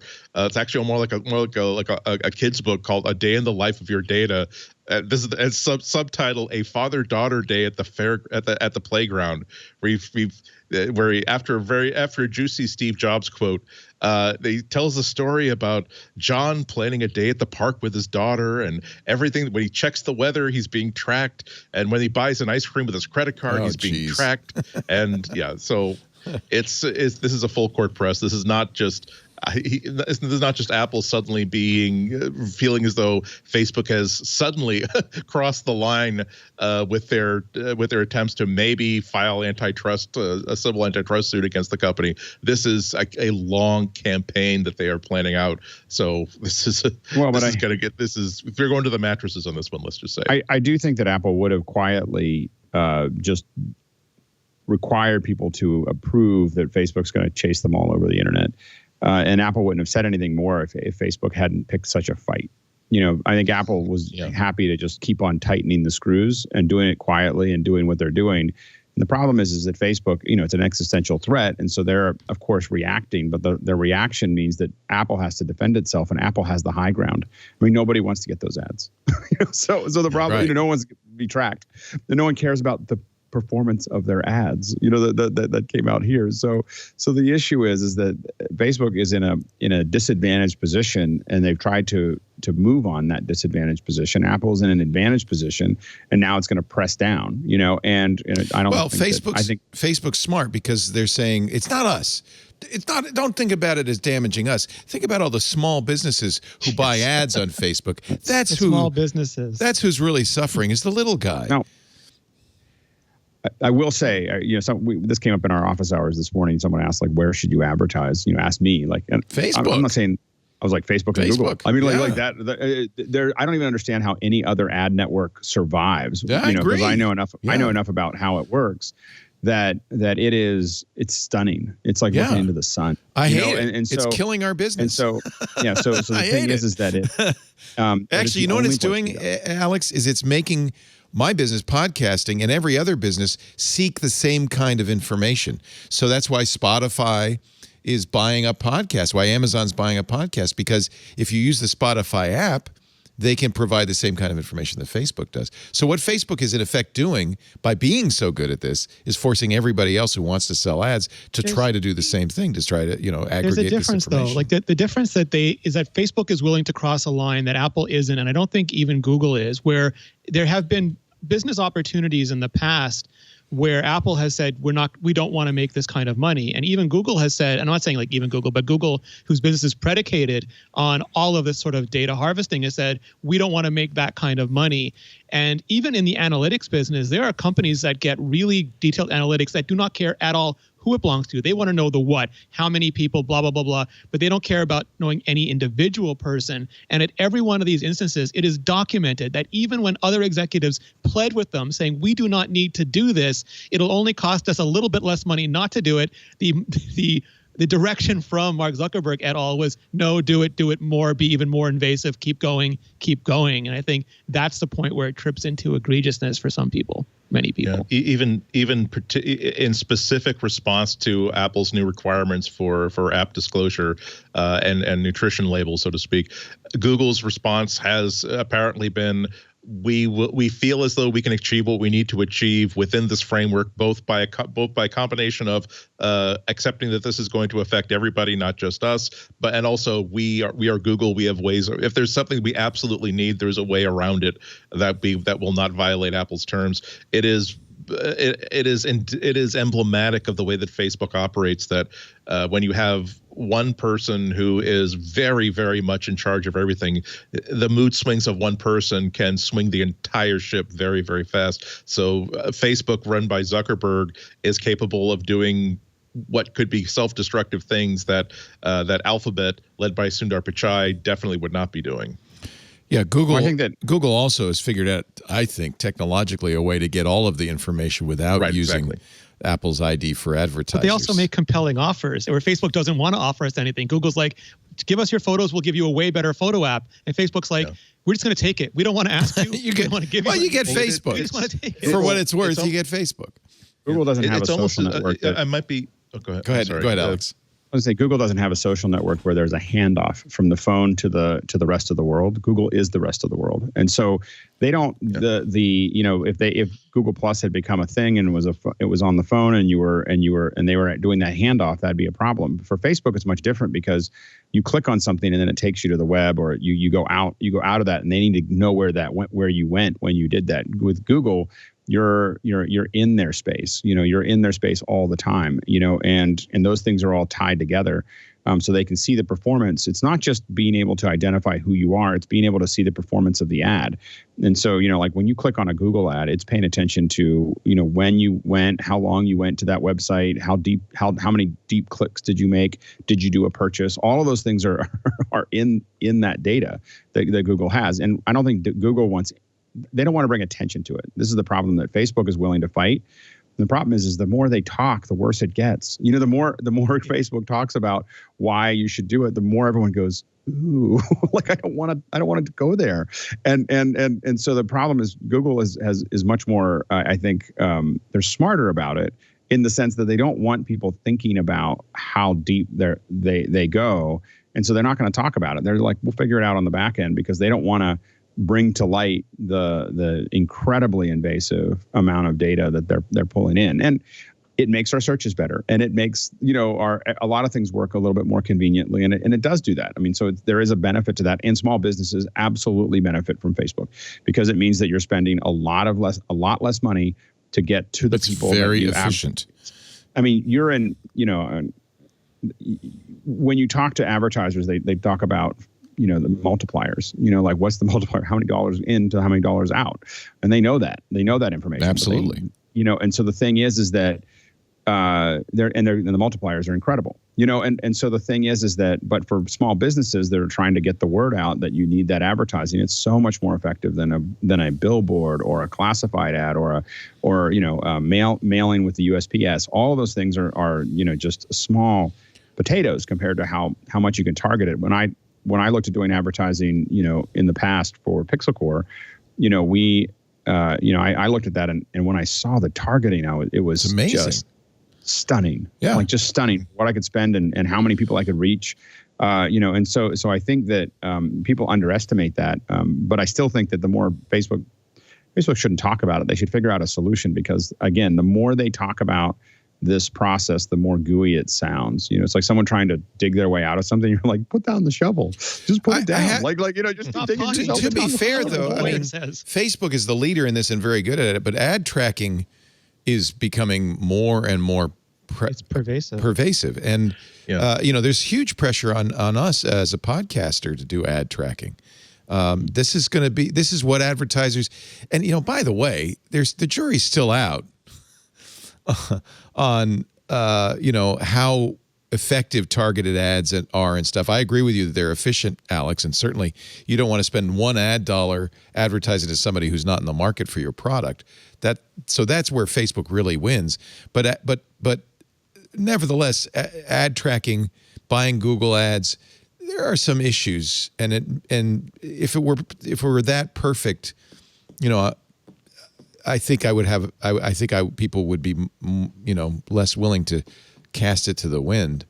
But as Cory Doctorow points out, right now, it's the largest consumer boycott in the history of the world is the use of ad blockers and tracker blockers, which has become, I don't know what the percentage is, but people are starting to really fight back on this.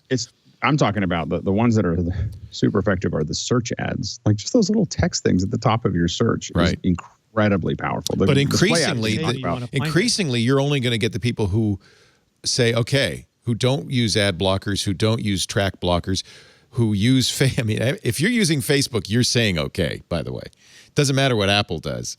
It doesn't matter what you turn off. If you open the Facebook app, you're saying, here's everything, right? So because Apple's only blocking third party. Yeah. Like this tracker only stops third party, doesn't stop first party at all. Right. If you open the app, if you're using Instagram, WhatsApp, or Facebook, you're already giving Facebook everything. So it doesn't matter if they app tracking transparency. When does ATT app tracking transparency kick in, Renee? Is there a date that Apple has given? Yeah, it's in the beta that just came out, and when that goes into release, it'll be okay. Yeah, it'll be activated. Okay. And then what that does, because people keep getting confused by this, I think, and Facebook is not being truthful about how it works, but it only blocks the third-party stuff. So if you're at Facebook, if you're in the Facebook app and you're in a knitting club group, they can serve you all the ads they want on knitting. But if you leave that and you go to Lego and then you go to Jeep and you come back to Facebook, they're not allowed serving you ads based on Lego or Jeep unless you've agreed to let them monitor your web activity. And they're saying that Apple has a switch that's different than all of this. But that switch that Apple has, Apple doesn't do any third-party tracking, and that switch that Apple has turns off first-party tracking, which all that means is that Apple will no longer recommend similar apps to you when you're in the App Store. Even when you're in the App Store, they will no longer recommend similar apps to you. And everybody's going to say, and I guess it's true, Apple's only doing this because their own ad network never took off and they killed iAds. They wanted to do it, but they couldn't do it. So Apple's making a virtue out of a necessity. They've realized the value of saying, hey, we are privacy first. I bet you it sells a lot of iPhones. Here's that PDF you were talking about. A day in the life of your data. A father-daughter day at the playground. This is like a children's book. It does open with that juicy Steve Jobs quote that I think is almost like an olive branch to companies like Google, saying where Steve is saying, hey, there's some companies collect data, some companies do not. The ones that don't, that offer something in exchange for the data, have to just explain what they're doing with this stuff, so, which is not the bomb throwing rhetoric that is probably going to be coming up the next 2 months. Yeah. I believe people are smart. Some people want to share more data than other people do. Jobs said, this was at a All Things Digital conference 10 years ago. Ask them every time. Make them tell you to stop asking them if they get tired of you asking them. Let them know precisely what you're going to do with your data. Yeah, I think that's fair. Yeah. Who's this aimed at, Alex? Who the fact that they made it a PDF seems odd to me. Who are they trying to get? It's so that you can print it, you can share it. You don't have to go back to a website. I mean, take it to your mother's group meetings so that everybody knows. Your congressman. Again, this is not a fight that Facebook wants to have. I mean, I know they want to have it. This is not a fight they should have, right? Because they're not going to win. Like this is just going to keep on making them look bad, and it keeps on building up Apple's. Because Apple has built their entire business model around privacy, and they're just going to keep on tightening it. Their entire business model is built around this. And so I think that, and the problem is that Android can't do that. And that's why Apple can keep on doing that, is because Android depends on all the advertising. They depend on all those things. And so they don't have a real competition for privacy, and no one else is really going down this path. And so as a result, it's really a differentiator for Apple. And they're going to keep on pounding on it. But they're doing it now because they're responding to Facebook. And I just think that this is just an insane Facebook is just insane to go down this path. I can pretty much guarantee Google will do Leo, something similar on Android because they have to. So they'll offer something. To your point earlier, though, Leo. To your point earlier, though, Apple can do this because they don't make money off of this kind of stuff. But conversely, Google and Facebook have been hugely profitable for years because they could do things Apple couldn't by basing everything, by subsidizing hardware, software services off the revenue they get from serving ads and from doing data harvesting and data exploitation. And for people, not everybody is a financial millionaire, but everybody is a data millionaire. Everybody has this, pretty much the same amount of data that is so extremely valuable to these companies. And consumers have gotten huge bargains on discount Nexus devices and free social networking boards and email services and all of these things. No longer Google Stadia as much anymore, but we can get to that. But just in general, so many products for so much less money. Too soon. And it's just now talking about the cost of these different services. I think that we do need to, like, when you, as someone who's bought streaming services from big, companies like Akamai or something, I'm very clear of how much a simple stream would cost in retail. It's like what you're doing right here. You're streaming out to, let's say, YouTube and other platforms. Try buying that from Akamai with the number of viewers, and Twit wouldn't be able to stream anymore. Right. You wouldn't be able to. It wouldn't add up. And so, so we do. I think that making it, when they talk about the benefits people get, I mean, benefiting small business is one thing, but people having what they have on Facebook, I understand. I mean, we can talk ethically about whether they should do it or not, but I do think that people are benefiting a great deal from the trade-off. It's just that they're not consciously betting on it. And I think that Facebook has to have them consciously say, I'll give you the data because I appreciate the receipt. And Apple's not cutting them off. They're just saying, hey, you should consciously just say, I'm willing to give you that because of that. And maybe Facebook says, if you turn that off, I'm not going to let you stream anymore. like if you turn off they can make all these rules about, we'll just take away all your. I guarantee you what Facebook's waiting to see is how many people say no. They're worried about it, but I think they're also waiting to see. By the way, I love your new glasses, Alex. Those are really, really cute. Yeah. I'm sorry. Maybe 80% is enough. Like, maybe they don't need to know our individual. Like, there's a level of granularity that they don't need, and they could make 80 or 90% of the money without being by being just 10% less invasive. That's my contention. What Google's going to do is say, oh, well, don't worry, we turn that off because they have so many better ways of tracking you with super cookies and other tracking technology they've been developing for years. Same IP as your Google search from yesterday. Thanks, Leo. Yeah, exactly. And I apologize, Andy. I'll give you credit for that PDF. I gave it to Alex. That was a good find. No worries. Real quickly, Jeffrey Fowler at the Washington Post went through a bunch of Apple's privacy nutrition labels. He got a third party to analyze them and found that there's a lot of lies. A lot of lies. He gave us an example. Satisfying Slime, which, who doesn't want that app? It's actually aimed at kids. He said, well, maybe it's not. It's a de-stressing app, so it's for all of us. It gets the App Store's highest label for privacy, but in fact, it's collecting a ton of information. So I presume Apple is going to do something to clean this up. The Satisfying Slime Simulator, which claims it gathers no information, was sharing a way to identify my iPhone and other device properties with Facebook, Google, and a service called Game Analytics. It was sending Unity, the software that was used to make it, not only my phone's ID, but my battery level, free storage space, general location, and even volume maker. He contacted the Satisfying Slime Simulator and never heard back. My guess it's a small guy who probably didn't even know that he was agreeing to Unity's data collection. But there's a lot of these. It is an honor system based system. It's not as though they're running a lint against it to make sure that to check for access to different privacy elements. It is a voluntary system. The one bit of meat on that bone is that they are supposed to give an honest appraisal, and if they don't, that gives Apple the muscle to simply say, "Guess what? You're not in our store anymore. Have fun." Maybe they should spot check or something.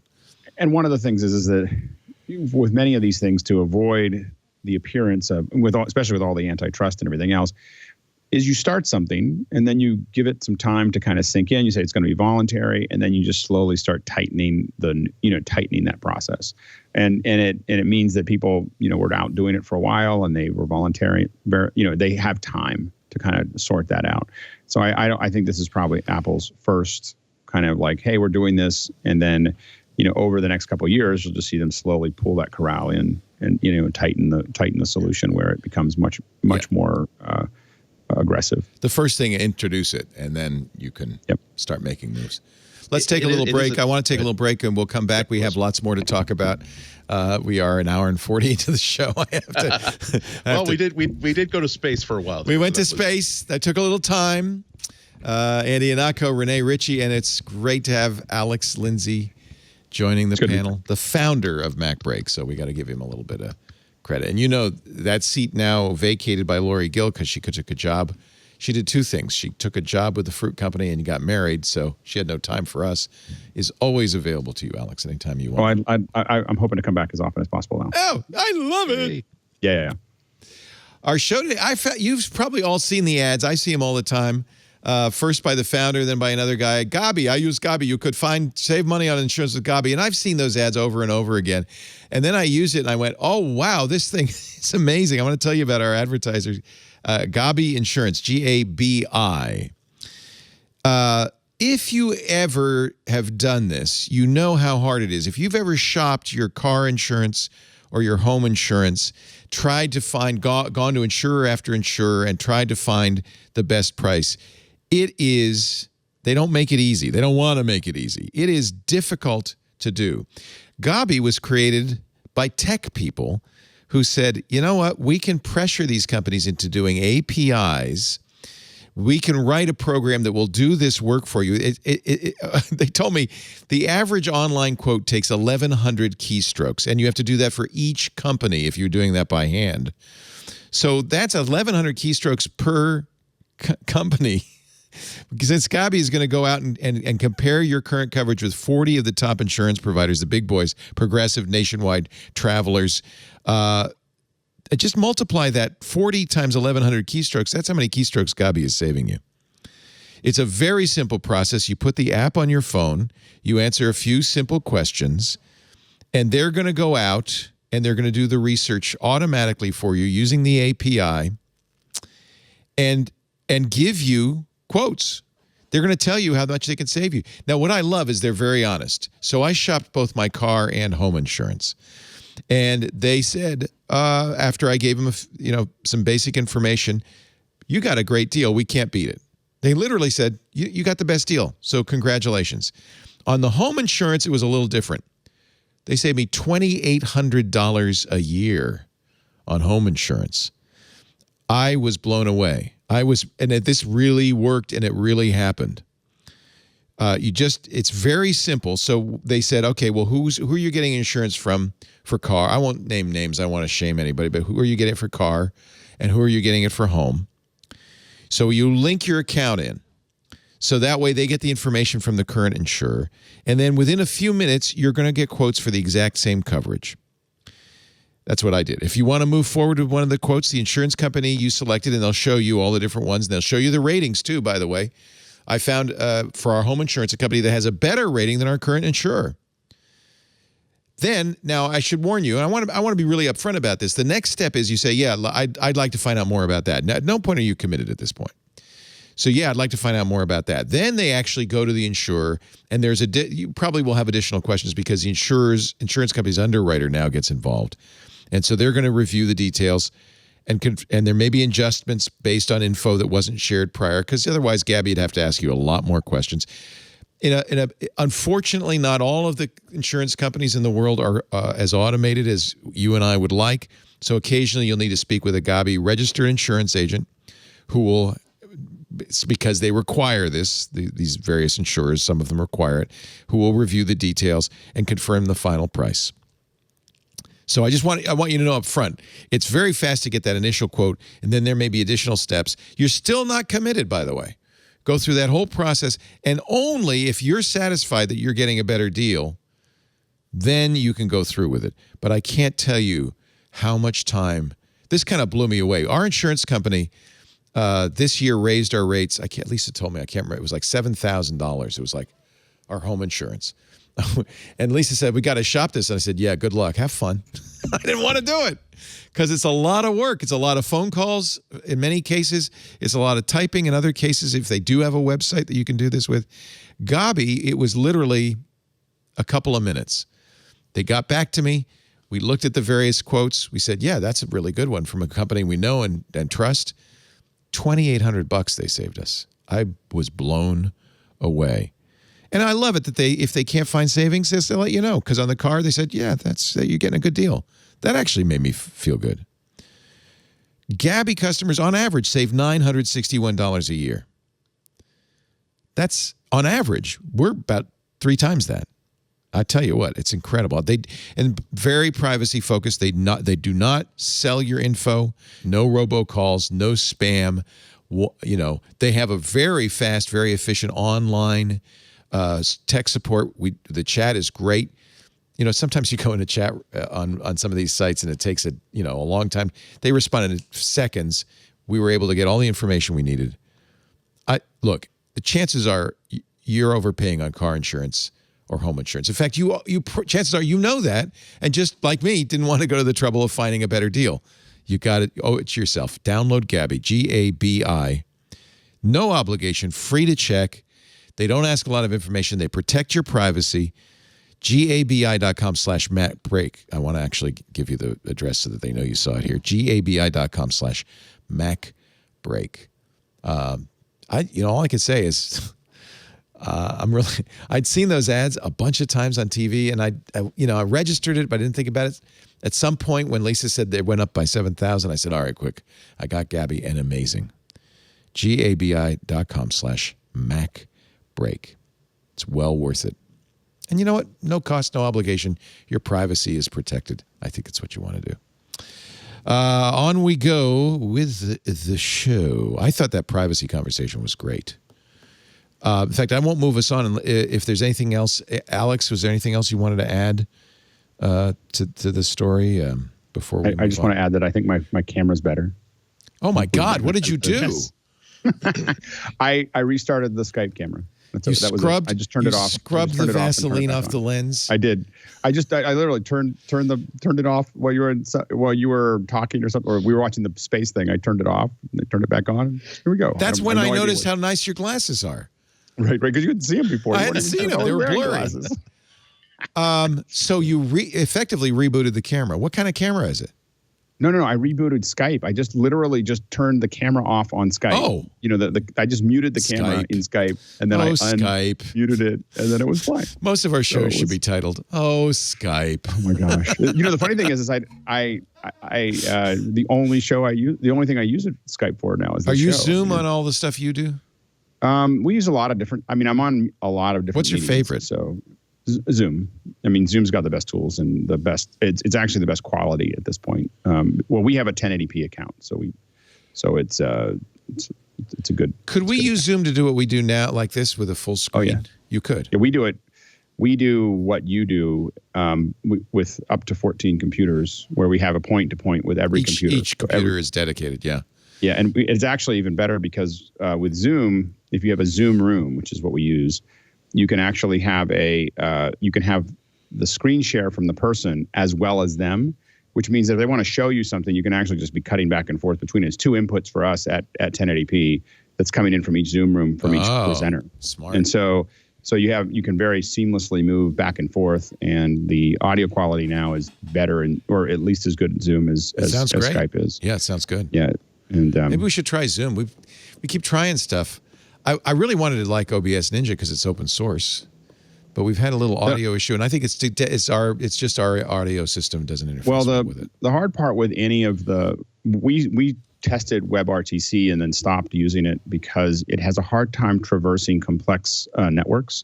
So if it goes through basically two routers, it has a hard time coming back the way we wanted it to. And so we did some pretty extensive testing with it, and then decided it wasn't ready. So the special sauce that Zoom adds on top of what they do, and Skype and other ones that have a dedicated app, will generally work better than WebRTC. WebRTC is great and it's free, But it definitely has some network traversing issues. When you do a lot of it, we tested it and found it to be a problem. So that's been the reason that we haven't used the WebRTC solutions, whether it's OBS Ninja or vMix Caller or Mimo Caller. All of them have the same issues. It's not all the time, but it's a high enough percentage that when you're doing 50 to 60 different people a month, I bet you it starts showing up. I bet you that's our issue, because we have a lot of people with and we also have very complex networking setups, and I bet you that's the issue. That makes sense. Okay. Let me see. What have I missed? Actually, we might be at the end of the show. Hold on a second. We have been talking for almost 2 hours. We haven't. Oh, Hyundai. Let's do a little Hyundai. This is going to be the gift that keeps on giving. As you remember, Hyundai and Porsche. Hyundai and Porsche. We got years. We got years of discussion with Hyundai. So Hyundai, as you know, probably foolishly announced that they were talking to Apple about a car. You gotta love them. Stop talking. Just stop talking. Just stop talking. Now they've released a story, which I think is just a ass-covering story, saying, even within Hyundai, we're not sure if we want to give up the autonomy we'd have to give up to work with Apple. So we probably didn't want to work with them anyway.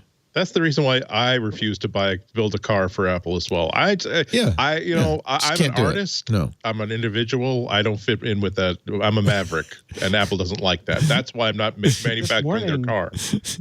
Hyundai. Guomingchi put out a report saying that they're going to use Hyundai's eGMP platform that has like 500 kilometers of range, charges 80% in 18 minutes, and goes 0 to 100 in 3.5 seconds. Okay. And that is slated for 2025. That was Guomingchi's latest.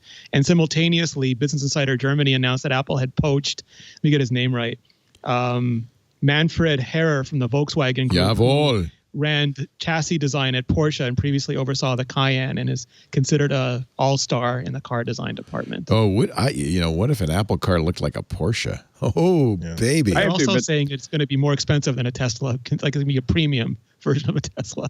I have to admit that I really thought of myself as wanting some kind of sports car or Tesla that could drive itself. And maybe it's just because I've just reached some point in my life, but I just want a self-driving box. I don't need it to go very fast. I mean, it can go as fast as it needs to go to keep up with it. Can go slow. It can be patient. All I want to do is I want to get in. I want to have a big screen on one end.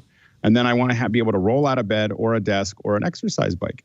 And that's it. And then I just have my little, I'm now going to go somewhere else that will take whatever time it takes because I'm connected and I'm on my phone or a computer or whatever. I'm doing my thing. If I want to take a little nap, I just pop up in the bed. If I want to exercise a little bit, I can. And if I want to work, you want a Zoox. Yeah, but I just want it to be a box, and not having all the Zoox. The problem with Zoox is all those windows. I'm like, I don't need any windows. Oh, you don't want windows either. But also, no, because I just want to be in my own little world. Get picked up and then do one of those high orbit, low orbit insertions to get you around the world in 2 hours. Is that how? I think would be great. I think you just make it. I think you just put wheels on a cargo container. Here's the Zoox. This is it. But we'll just put blinds in the windows so you don't have to look outside. You could do that, but I think a lot of people want to see the world. They just want to see. No, the window's going to be VR, Leo. You're going to look like Jurassic. You'll look outside and you'll see Jurassic Park. You're not going to see our world anymore. Yeah. My whole thing is that I think that you could. I'd be okay with. The Zoox is fine, but it could be bigger. That's all I'm saying is bigger so that you have a little See, more this space. is like a little living room. You want a big living room. I want like a big living room. Like I can do what I need to do in it. I'm just saying. And then I don't care. It doesn't have to go fast. He'll be in a helicarrier like Shield. But yeah, you put to Renee's points, put some hooks on the top so that you could just get picked up and put somewhere. Here's your little living room. It's arriving at Coit Tower just for you. It's not big enough. It needs to be stackable. Just think of it. You could take it and you want an upstairs downstairs like a double-deckered bus? No. I want them to be able to stack the cars on top of each other. Just think of all the parking you'd save. You just had a stacking system, and they just all sit on top of each other. It's fine. No, don't worry. Once we get these things in Boston, they'll be stacked on top of each other. Not voluntarily, not unstackable, but they'll be stacked. I would say that Boston is the absolute reason I don't want to drive anymore. I've driven a couple times in Boston. I've decided that I don't need to drive if I'm in Boston. I don't know why all of you fear our Hyperloop future. One simple tunnel from Los Angeles to Boston. You can be there in about 12 seconds. Cushy comfort. I think you can't lead people by the nose. That's what I've learned. This is what you want. You want dinosaur. Oh no, that's not it. Yeah. You don't want that. Put a saddle on that. It's close. Put a saddle on that one. But just think, you have little hooks. I was trying to find the cars from Jurassic Park, and I found that instead. It's a dinosaur hanging in a sling from I would a say helicopter. either a self-driving box or a Tyrannosaurus Rex. Either one. I could go either way. Either one. Just give me a saddle. Yeah, that would be. Here is a picture, just in case you want to know him, of Manfred Hauer. I remember actually when they announced the Taycan, I watched this event. I remember these guys because I remember their skinny pants. And so there he is in the Porsche uniform, which is apparently a suit with skinny pants and a white shirt and no tie. And though the brown shoe guy, he's the president. He's the president of style, so he's okay. He's allowed to wear brown shoes. Just this is consistently the one reason why I continue to have some faith in their project. The fact that they keep poaching these really, really high end people away from extremely successful careers. Whatever that pitch deck must be, whatever that slide deck they show them is, it's got to be hot spit on toast. Sugar I think it's got water, a lot come of change stacks the of world. cash. Yeah. Poor Tim Cook is going to have to do a 7-hour deposition in the Apple versus Epic. The court ordered him to a 7-hour deposition. Oh, that's like getting dental surgery. Poor guy. Judge Thomas Hickson says, this dispute is less than meets the eye. But we still want Cook for 7 hours. Actually, there was a dispute over whether Cook should be deposed for 4 hours or 8 hours.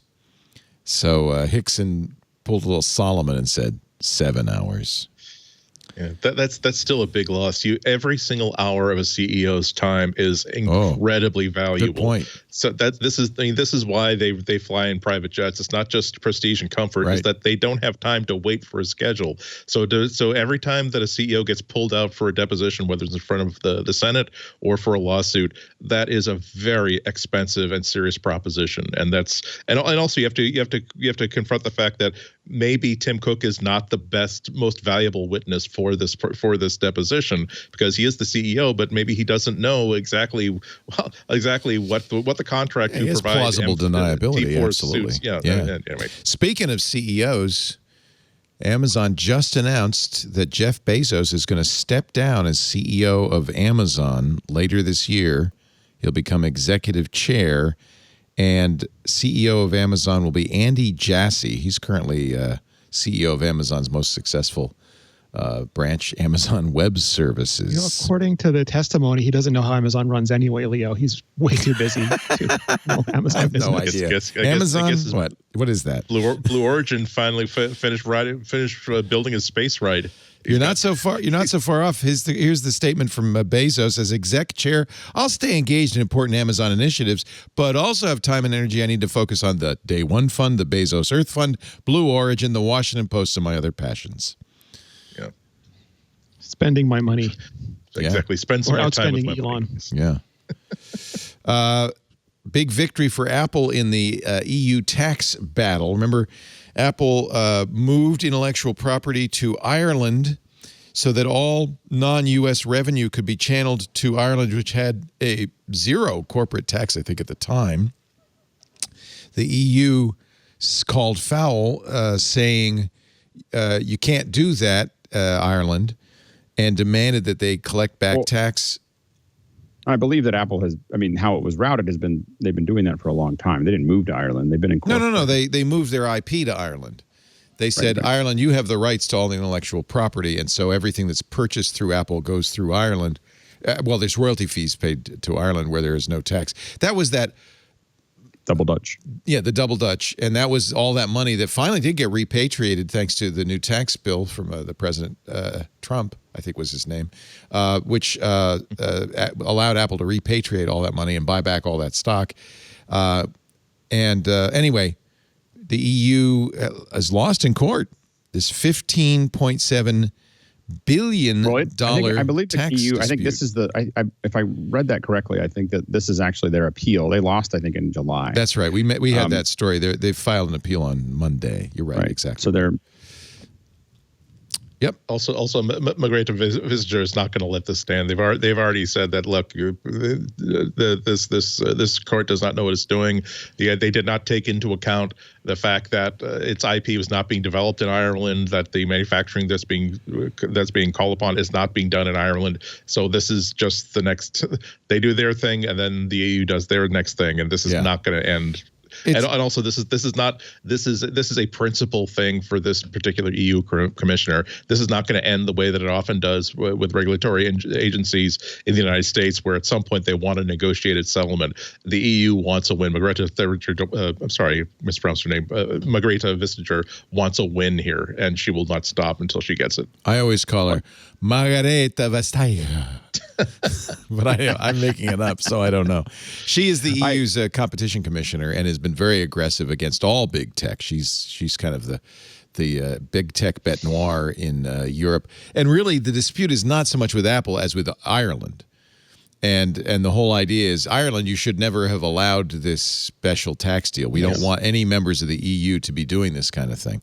So, as much as it's going to cost or could cost Apple, it's really all about Ireland. It really is the classic case of you got a lawless Western city, and then there's a new sheriff who just ain't having it, and then all of a sudden, boy, everything changed. It has been going on for a while, but new sheriff. The sheriff is not having it. Your saloon is going to be shut down forthwith. Doesn't matter how many gunslingers you bring in, your saloon is out of business. And regardless of whether they win or not, the EU and the US could find some common ground, because right now the EU cares so much about competition. They often do things that cause direct consumer harm, and the US cares so much about lowest pricing that they often do things that cause competition irreparable harm, and neither of them seems willing to budge off of those hills. Like, they want to die on those hills rather than say, what can we do to increase competition while also better serving consumers, and what can we do to give consumers better pricing options while also giving them more choice of who they're buying from. And just those little tweaks would make it so much better for everybody. It's a mess. There's a world war at stake with regulation. Australia is the big mavericks of the entire planet, where every time they come out with something that is meant to address a problem that I think most people acknowledge is a problem, but they come out with the most, we just want to blow everything up, and we don't care if this is a workable solution or not. It's just that, hey, let's make it okay for a news corporation to charge Google simply for linking to an article and make sure that they don't have any rights. I want to hold on. Yep. I want to apologize to Alex, because unfortunately, it's the first time I've ever seen somebody punished for a low latency connection. Everybody else is latent. Alex tries to get a word in edgewise. They all talk over him because they don't. Fine. No, they don't even hear you, Alex, because they're like a second behind. So I want to make sure you get to. I'm sorry, Alex. I want to make sure you get to talk. I was just happy to listen. I think that all I was saying was that that regardless of whether they win or not in the EU, this could take another 5 to 10 years to go through. It's creating a calculus for all the other companies. It's letting people know that, which is good, that there's going to be a scrap. Yeah. If you keep on doing this, and and again, I think that even companies like Apple don't need to do this. I mean, they have a solid product. They're not making money because of some technicality. They're making more money because of the technicality. Right. But they're not. But they don't need it to be profitable. You know. And so I think that. But they're going to keep fighting it. Again, we get to talk about this every 6 months for the next. 5 years. I love it. I think the FTC investigating Facebook and Google. Antitrust action in Congress against Google. I think all of that's good. Even if it doesn't result in a decision, it keeps people a little bit more honest. It just reminds them, you aren't in a law. You aren't in Deadwood. There is a law. There's the lawman in town, and you should pay attention. If you stop calling people for past interference, eventually, it turns into a mess. That's right. To put it in actually much more appropriate. The Super Bowl's coming up. You got to think about it. Your Steelers, I'm sorry. Big Ben did his best. It's very relaxing, though, because the Steelers it's very tense for me when the Steelers are in the playoffs. So once they're done, I don't really care. Like, I'm just like, Lisa's the same way. She's like, I don't want them to go to the Super Bowl, because then if they lose, I'll be really unhappy. I made a prediction before the playoffs started, so far I'm still on track. So I Did you predict KC? I predicted KC will beat Buccaneers 33-27. You predicted the actual teams? Wow. KC was easy. They were in the Super Bowl last year. But Tampa Bay, that's a good prediction. Good job. A couple close games I thought maybe I'd lose. Now I'm down to just the score. So we'll see how the score goes. Do you have some money on this thing? No, I don't bet. No. Because Al Swearingen will come and beat you up. Just have fun. Our final story is a sort of non-story. The headline in 9 to 5, Google, Apple iCloud passwords extension for Chrome is now available on Windows. Then, no, it's not. But the general gist of this is good, which is Apple has a very good password manager. As anybody who's used iPhone and a Mac knows, it's excellent, built into Safari. But it's Mac. It's very secure, but it's Mac only. So it's very interesting. It doesn't do authenticator codes yet, which is my big hang-up. You don't want it to do authenticator codes. I do, and it doesn't. Like but 1Password, LastPass. Because then it's a single point of failure. You want to have separate password management and authentication. I don't know if I really do anymore, Leo. I get stuck so often not being able to get those codes that I've locked myself out of so many things. Oh, okay. That it would be nice if I remembered especially them. like I'm not traveling. If I was traveling, I like my phone has them separately, but right. So I guess I do. Oh, damn it, Leo. Thank you. We're all a little bit empty inside, aren't we? Oh, no. It might not be Apple's fault. I got to tell you, I was reading, there's a privacy tools subreddit where the most privacy-addled people are. And a guy was saying, never store your email password in your password manager. And I went, what? Well, if somebody gets in your password manager, then they get your email, and then they can... I said, okay, that might be going a little far. That might be a little Don't use DuckDuckGo because then you'll be using DuckDuckGo, dude. Manually index the internet. Very similar, yes. On your own robot. Yes, same people. In any event, I like this idea that Apple might extend some of the benefits of Apple's password system to Windows. It was in version 12 of iCloud for Windows, which was released somehow prematurely and has been pulled from the Microsoft Store. It was a Chrome extension that came with iCloud for Windows. If it's a Chrome extension, that probably means it works with a lot of the Blink Chromium-enabled browsers, including maybe even Edge and Microsoft's own browser and Brave. Anyway, it was on the store. I hope you got it. If you didn't, it'll probably come back again sometime soon. I think, is there anything I left out? Anything? You can now AirPlay your Fitness Plus. That's great. Yep. And the latest macOS beta just came out like 2 seconds ago. Just now? I'm just getting used to 11.2. Oh. Anything It exciting? is 11.3 beta. You can customize Safari better. There's iPhone and iPad apps preferences pane for resetting your keyboard preferences for the touch controls, better sorting options and reminders, made for you shortcut live events and listen now in Apple Music, a redesigned News Plus tab, and support for the new Xbox and PlayStation controllers. And I've got to say, like, given how hard iOS 12 and all of that generation was, and given 2020 and 2021, Apple is really... They're pushing out quality of life improvements. We used to have to wait a year for those, and they're really doing things like AirPlay with Fitness Plus and the Watch Unlock for the iPhone at a much more what's the right word for it? Compassionate pace than they've ever done before. So please keep this up. Be compassionate, Apple. That's all we ask. Yes. Well, help us. I mean, we like they before. I think they were concerned about scheduling, and now I think they're more concerned about actually being helpful. And I really like it. I think next we're going to do our picks of the week. What do you think? Yay. Picks of the week start with our special guest this week, the wonderful Alex Lindsay, because I've missed your $700 picks. I need to spend some money. This one's not $700. Oh. So the one of the things that we're talking a lot about in office hours right now is a program called Zoom OSC. And so there's Zoom. And then there's Zoom OSC. Now, OSC is open sound control, and it's really used by a lot of applications to integrate with other applications to automate things and so on and so forth. So programs like Companion, which allow you to automate lots of stuff in the event world, all use OSC to pass this information back and forth. And so what Zoom OSC does is it actually builds a new version of Zoom that is totally controllable. So where the little panes show up and what everybody's volume is. Oh, this is what we would use. This is what we want. This comes out tomorrow. It's launching tomorrow. Well, it's not from Zoom though. This is from a third party, right? It's a third party. Liminal. But they're using the Zoom. Basically, they're using the Zoom API and then making it available via OSC to control, which means that you can tie it into things like these little Stream Decks.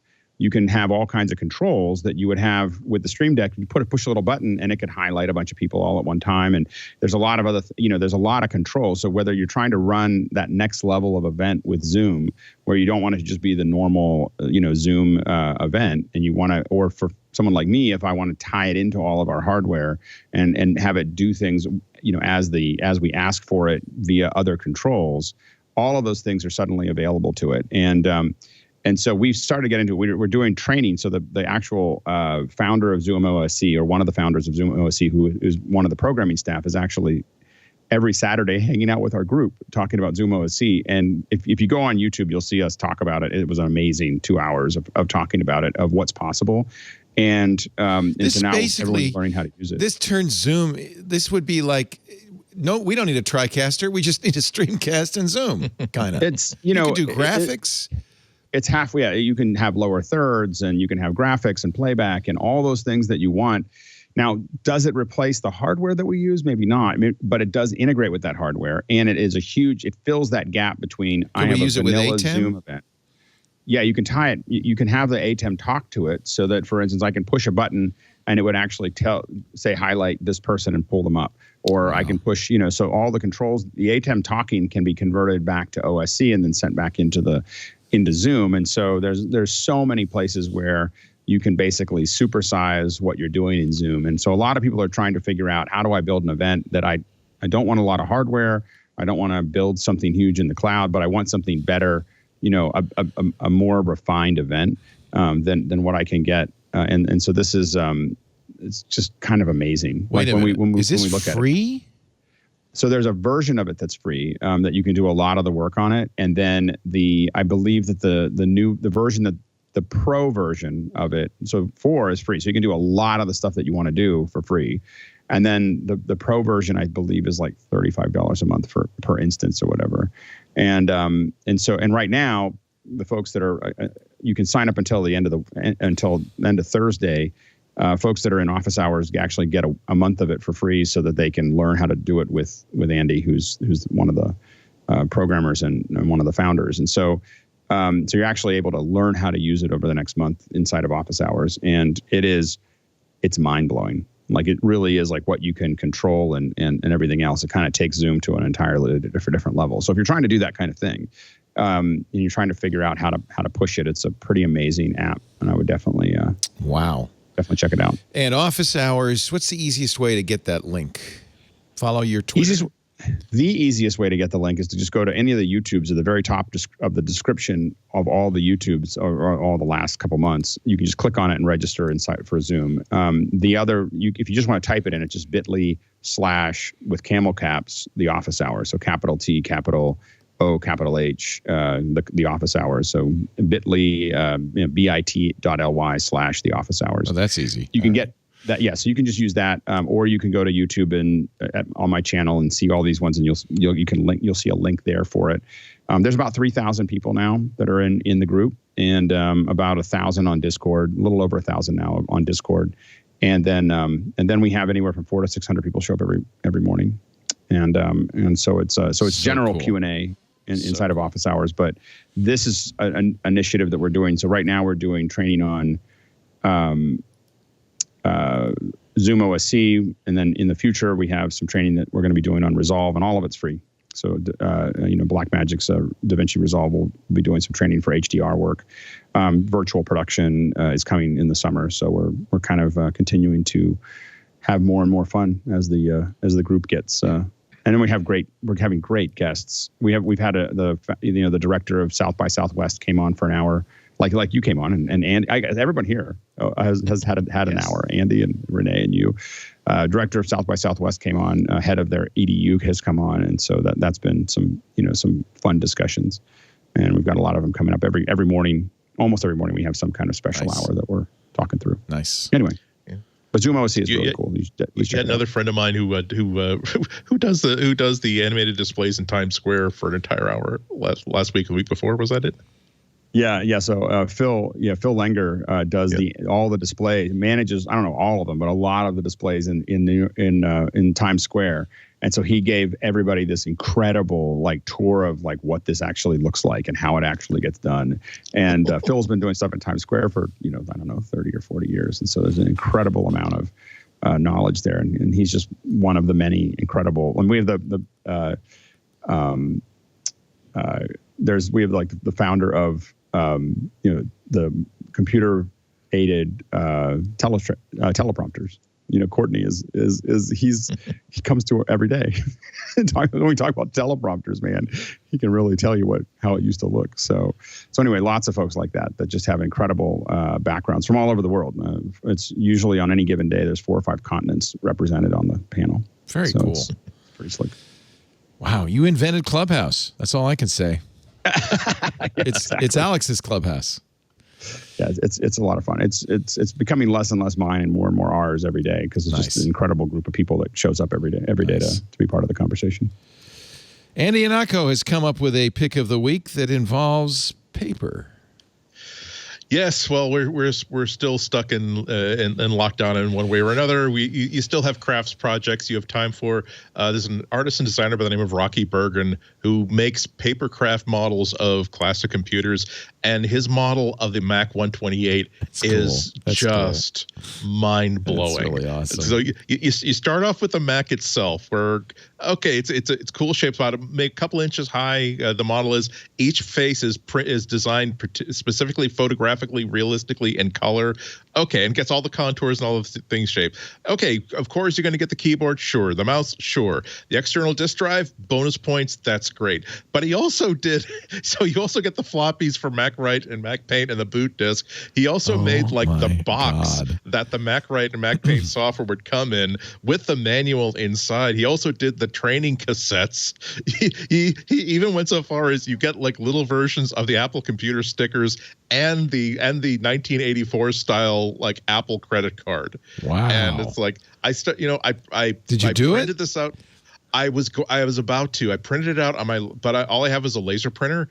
And as soon as I saw it in front of me, I thought that this deserves. I have an order in with Aspen Photo for like an actual photo quality print of all this stuff because it's in full. It would just feel like I'm not doing this man's. Oh look, these are pop-ins that go where the screen is for different games.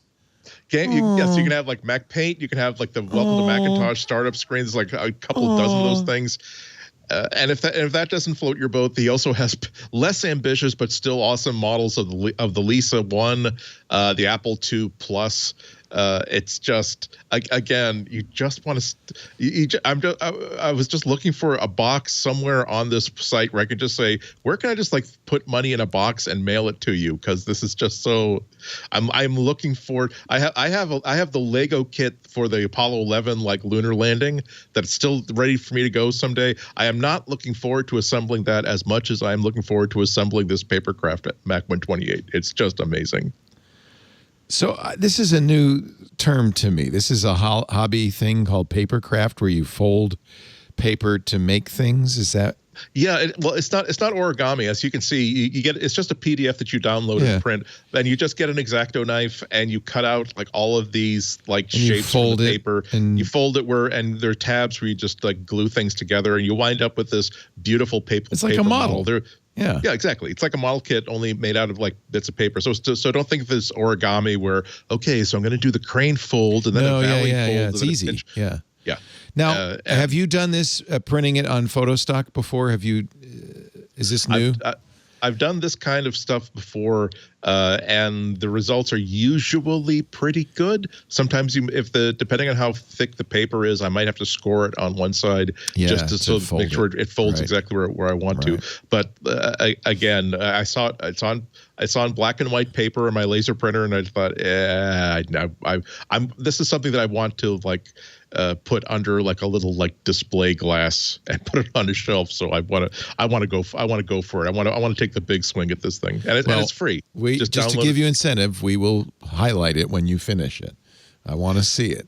Yeah, I was hoping to have it finished by the day before I showed it off. But then I realized no. I think you're smart. I'm denying people the month that it would take to enjoy this on their own. So, and where are you getting it printed?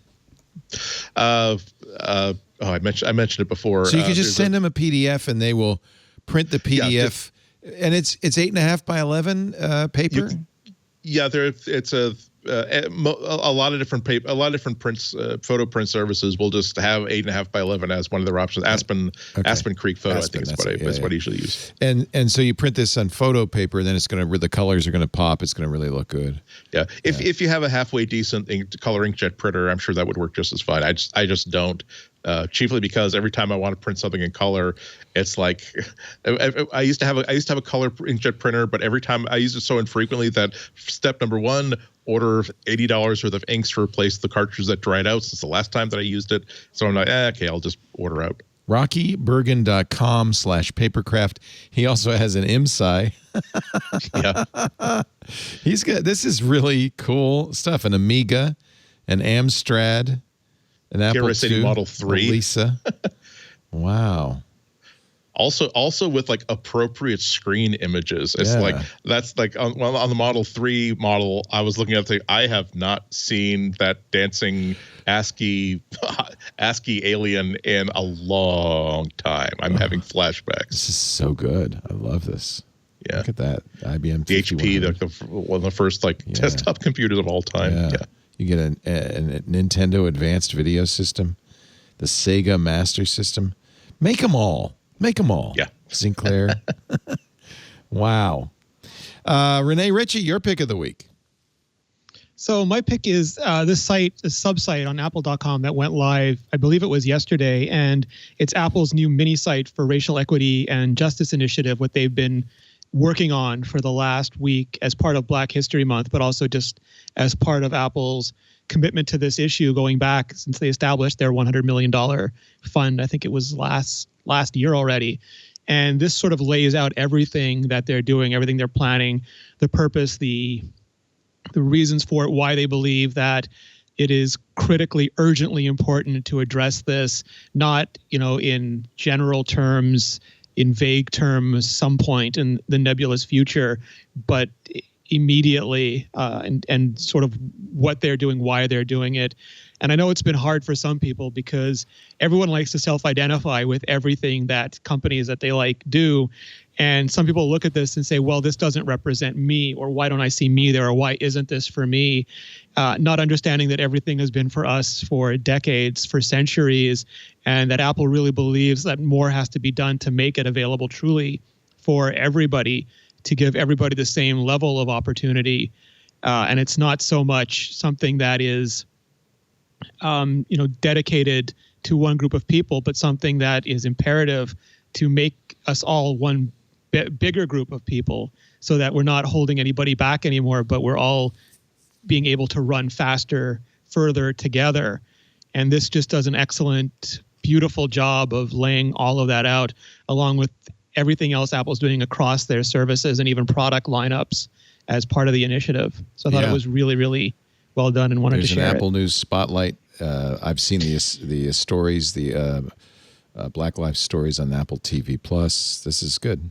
Shot on iPhone 12, went up yesterday as well, I think, where they had a bunch of photographers just documenting stories from their lives. It's an amazing body of work from Lisa Jackson and her team. Just in time for Black History Month, and it's Apple's Racial Justice Initiative. It's a long URL, but I suspect if you go to apple.com, there'll be a link there, I would guess. Yeah. Fantastic. I want to mention a new program. It all began for me many years ago. Remember Quicksilver? And he doesn't like to install these because he doesn't. He says I want to be able to use any Mac, but I love these. You press Command Space and you get a launcher. There was Quicksilver. Then there was Alfred. Apple kind of Sherlocked it a little bit with Command Space for Spotlight. But there's a new one that I think is really interesting. This is free. It's called Raycast, and it is at raycast.com. It does all the things Spotlight will do, but it does a lot more because you can integrate it with other tools. It supports plugins, and there are a lot of tools like Jira, your calendar and reminders, so that you can quickly enter stuff into Git, for instance. You can have your whole Git workflow go through command space. I think it's very, very interesting, and it is free. This is a good time to try it. Quicksilver is still around. It's gone open source. Alfred is still great with the Power Pack. This is a little bit like Alfred's Power Pack. I think it's pretty amazing. And if you look at the range of extensions, it's already very, very complete. Asana and G Suite and GitHub and Jira. Window management. You can actually have special keys that move, scale windows, again, just by command space, and then you type a couple of characters. I think it's a very interesting app and worth a try. I've installed it on all my Macs because I really like it.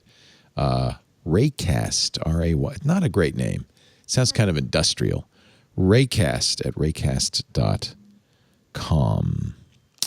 Folks, time has come to say goodbye to all our family. Renee Ritchie, youtube.com/Renee Ritchie. Anything you want to mention that's coming up? Always many videos there. Yeah, I'm doing this whole YouTube Shorts experiment now where I try to post sub 60-second videos on the biggest news of the day. And it's odd because YouTube is still fractured between their desktop experience and their mobile experience. They're trying to be TikTok, but still want to be YouTube. So it's causing some confusion. But I'm hoping that I can just press onwards with it and people will find these short little news briefs interesting. Are you going to put them on TikTok too? I'm thinking about it. Both TikTok and Instagram, I'm thinking. Yeah. But the problem is that the formats are different. Like YouTube allows 15 seconds in the app if you create them, but you can do up to 60 seconds if you upload them manually. But YouTube is only, but I think TikTok is also a minute, but Instagram is only 30 seconds in Reels. So I have to work on figuring out how I can adjust it for everything. Yeah. YouTube.com/Renee Ritchie. You'll also find his Apple Talk show there he does with Georgia Dow. Great stuff. You're just knocking it out of the park, doing such a great job. Yeah. Thank you so much. And her channel's taken off now. She's got, I think, 6 videos up already. Nice. She's gonna hit 1 million subscribers way before I do. I've already settled it down on that. You can live with it. Andy Anako, when are you going to be on WGBH next? Back to a regular schedule. Looks like Friday at 1 p.m. You can, if you're anathema to terrestrial radio, you can go to WGBHnews.org and stream it either live or later. Mr. Alex Lindsay, we know about office hours, bit.ly/TOH, right? The office hours. Well, it's camel cap. You have to spell out the office hours, but it's not TOH. capital. It's the office hours. I get it. But you use capitals, or you end up in somebody else's YouTube channel. I didn't know it was case sensitive. It's case sensitive. I'm the first one. It's case sensitive. It's great to see you. Check that out. We're having a lot of fun. Good to see you. And come back soon. Yeah, absolutely. And we're going to start a new feature on all of our shows, the GameStop stock check, down to $90. Down to $90. So I hope you got out. No, I shouldn't laugh. That's mean. Meanwhile, for some reason, Google's just going through the roof. I don't know what's going on with Google, but there must be some big story there. Maybe the Redditors have decided to invest in Google. Amazon's way up after announcing Bezos, which is interesting. Is it? Wow! Look at Alphabet. Yeah. Look at this. Look at this Alphabet stock after the close. That was weird. That's usually the sort of announcement that comes like at 4:48 p.m. on a Friday. Yeah. Yeah. Well, Alphabet revenue grows 23%. Oh, it was the revenue results. Okay. Yeah. Amazon up, down, up. It's been a very Usually they profit take when they announce revenue, so it's still good that it went up. Yeah. I'm just glad I don't own anything because it would make me a nervous Not Nelly. even Dogecoin, Leo? You don't even own Dogecoin for me, baby. Nope, nothing. I do have a Bitcoin wallet, but I can't get into it, so it's like not. You can buy some Apple bonds. It'll be fine. This morning, Patrick Delahanty, one of our team members, our coder, showed us on he's got a framed Apple stock share. Actually, it's a couple of shares, I think, that his grandma gave him. I said, they're worth a lot now. But he says, nope. Memories of Gamma are priceless, though. Yeah, that's exactly right. No price on that. We do Mac Break Weekly, Tuesdays, 11 a.m. Pacific, 2 p.m. Eastern Time, 1800 UTC. You can watch us do it live, as with all our shows. We have a live stream at twit.tv/live audio. Oh, there I am. Audio and video. That's weird. Then I'm thrown. I can't look at that. And then just too darn handsome. Oh no! Look, it's going into the mirror world. We also have on-demand versions of the show at our website, twit.tv. There's a YouTube channel dedicated to Mac Break Weekly. You can also subscribe. That's probably the best thing to do in your favorite podcast application. That way you'll get it the minute it's available of a Tuesday, late Tuesday, so you have it for Wednesday. Thank you, everybody, for joining us. We'll see you next time on Mac Break Weekly. Bye-bye. Hey, folks, thanks for tuning in to another show here on the Twit Network. If you are a fan of home automation, Internet of Things, and all things smart technology, you should check out my podcast, Smart Tech Today. I do it with Matthew Casanelli, and we have so much fun talking about all the latest news for all things smart tech.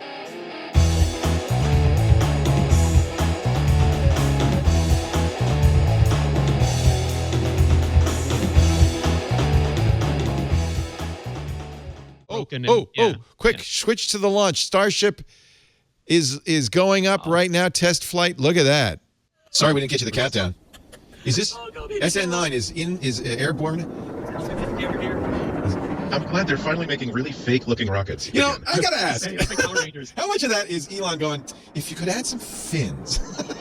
Look, my 4 kid loves Power Rangers. He won't shut up about it. Can you Let me make ask Power her, Rangers? Being piloted by marionettes again. I'll ask our space expert, John Slanina, who's running the board today. Is this one that they're going to go up a little bit and then come back down and land? So they're going to try to do what last time they exploded on landing. And this time they are hoping to get it to land, but it might fall over. Without exploding, it would be a step. Well, it might explode after it falls over. This is a test of it going up, and then they tilt it around so it comes down on its side. Yeah. So it's a test of that part. They will be happy with it even if it does explode on landing. Yes, as they were last time. Although I did see that they violated FAA rules with the last launch. I hope they've... Yes, they got FAA clearance. They got clearance this time. Okay. Because if there's a plane up there, it's kind of embarrassing. There's a picture of a truck. Okay. Is that where it's going to come down? I don't know what they're doing there. He said go to the truck and quick, switch to the truck. Something's happened. This is the one that is going to later this year launch the first commercial space flight, right? No, this is the one going to Mars. That's the Falcon Heavy. This is the one going to Mars. This is Super Heavy going to Mars. Okay. It will be interesting to watch for the first time in my lifetime astronauts in space that are on a purely commercial flight. That'll be later this year. Are they using the Galaxy S21 for these shots? I think it's they need the steady cam in the S21 to really get that and that 1000x zoom. That's a crazy.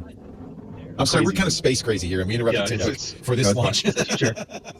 We're finally back at an era in history in which visible, understandable changes and breakthroughs are happening like on a several times a year basis. And we're going to have another Mars rover launch very, very soon, and this one's going to have like 1 million selfie cameras for live video of the landing. So this is it's an exciting time to have streamable video. Is this going to be like one of my Estes rockets, John, where it just keeps going until it runs out of fuel, then it turns around and heads back down to Earth? Tumble recovery, yeah.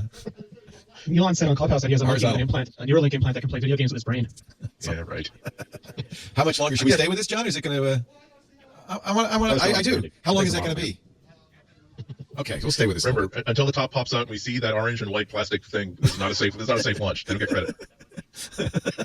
And we should tell the editors you can speed this up when you do the edited version, so it's not quite so. And our voices all sound funny.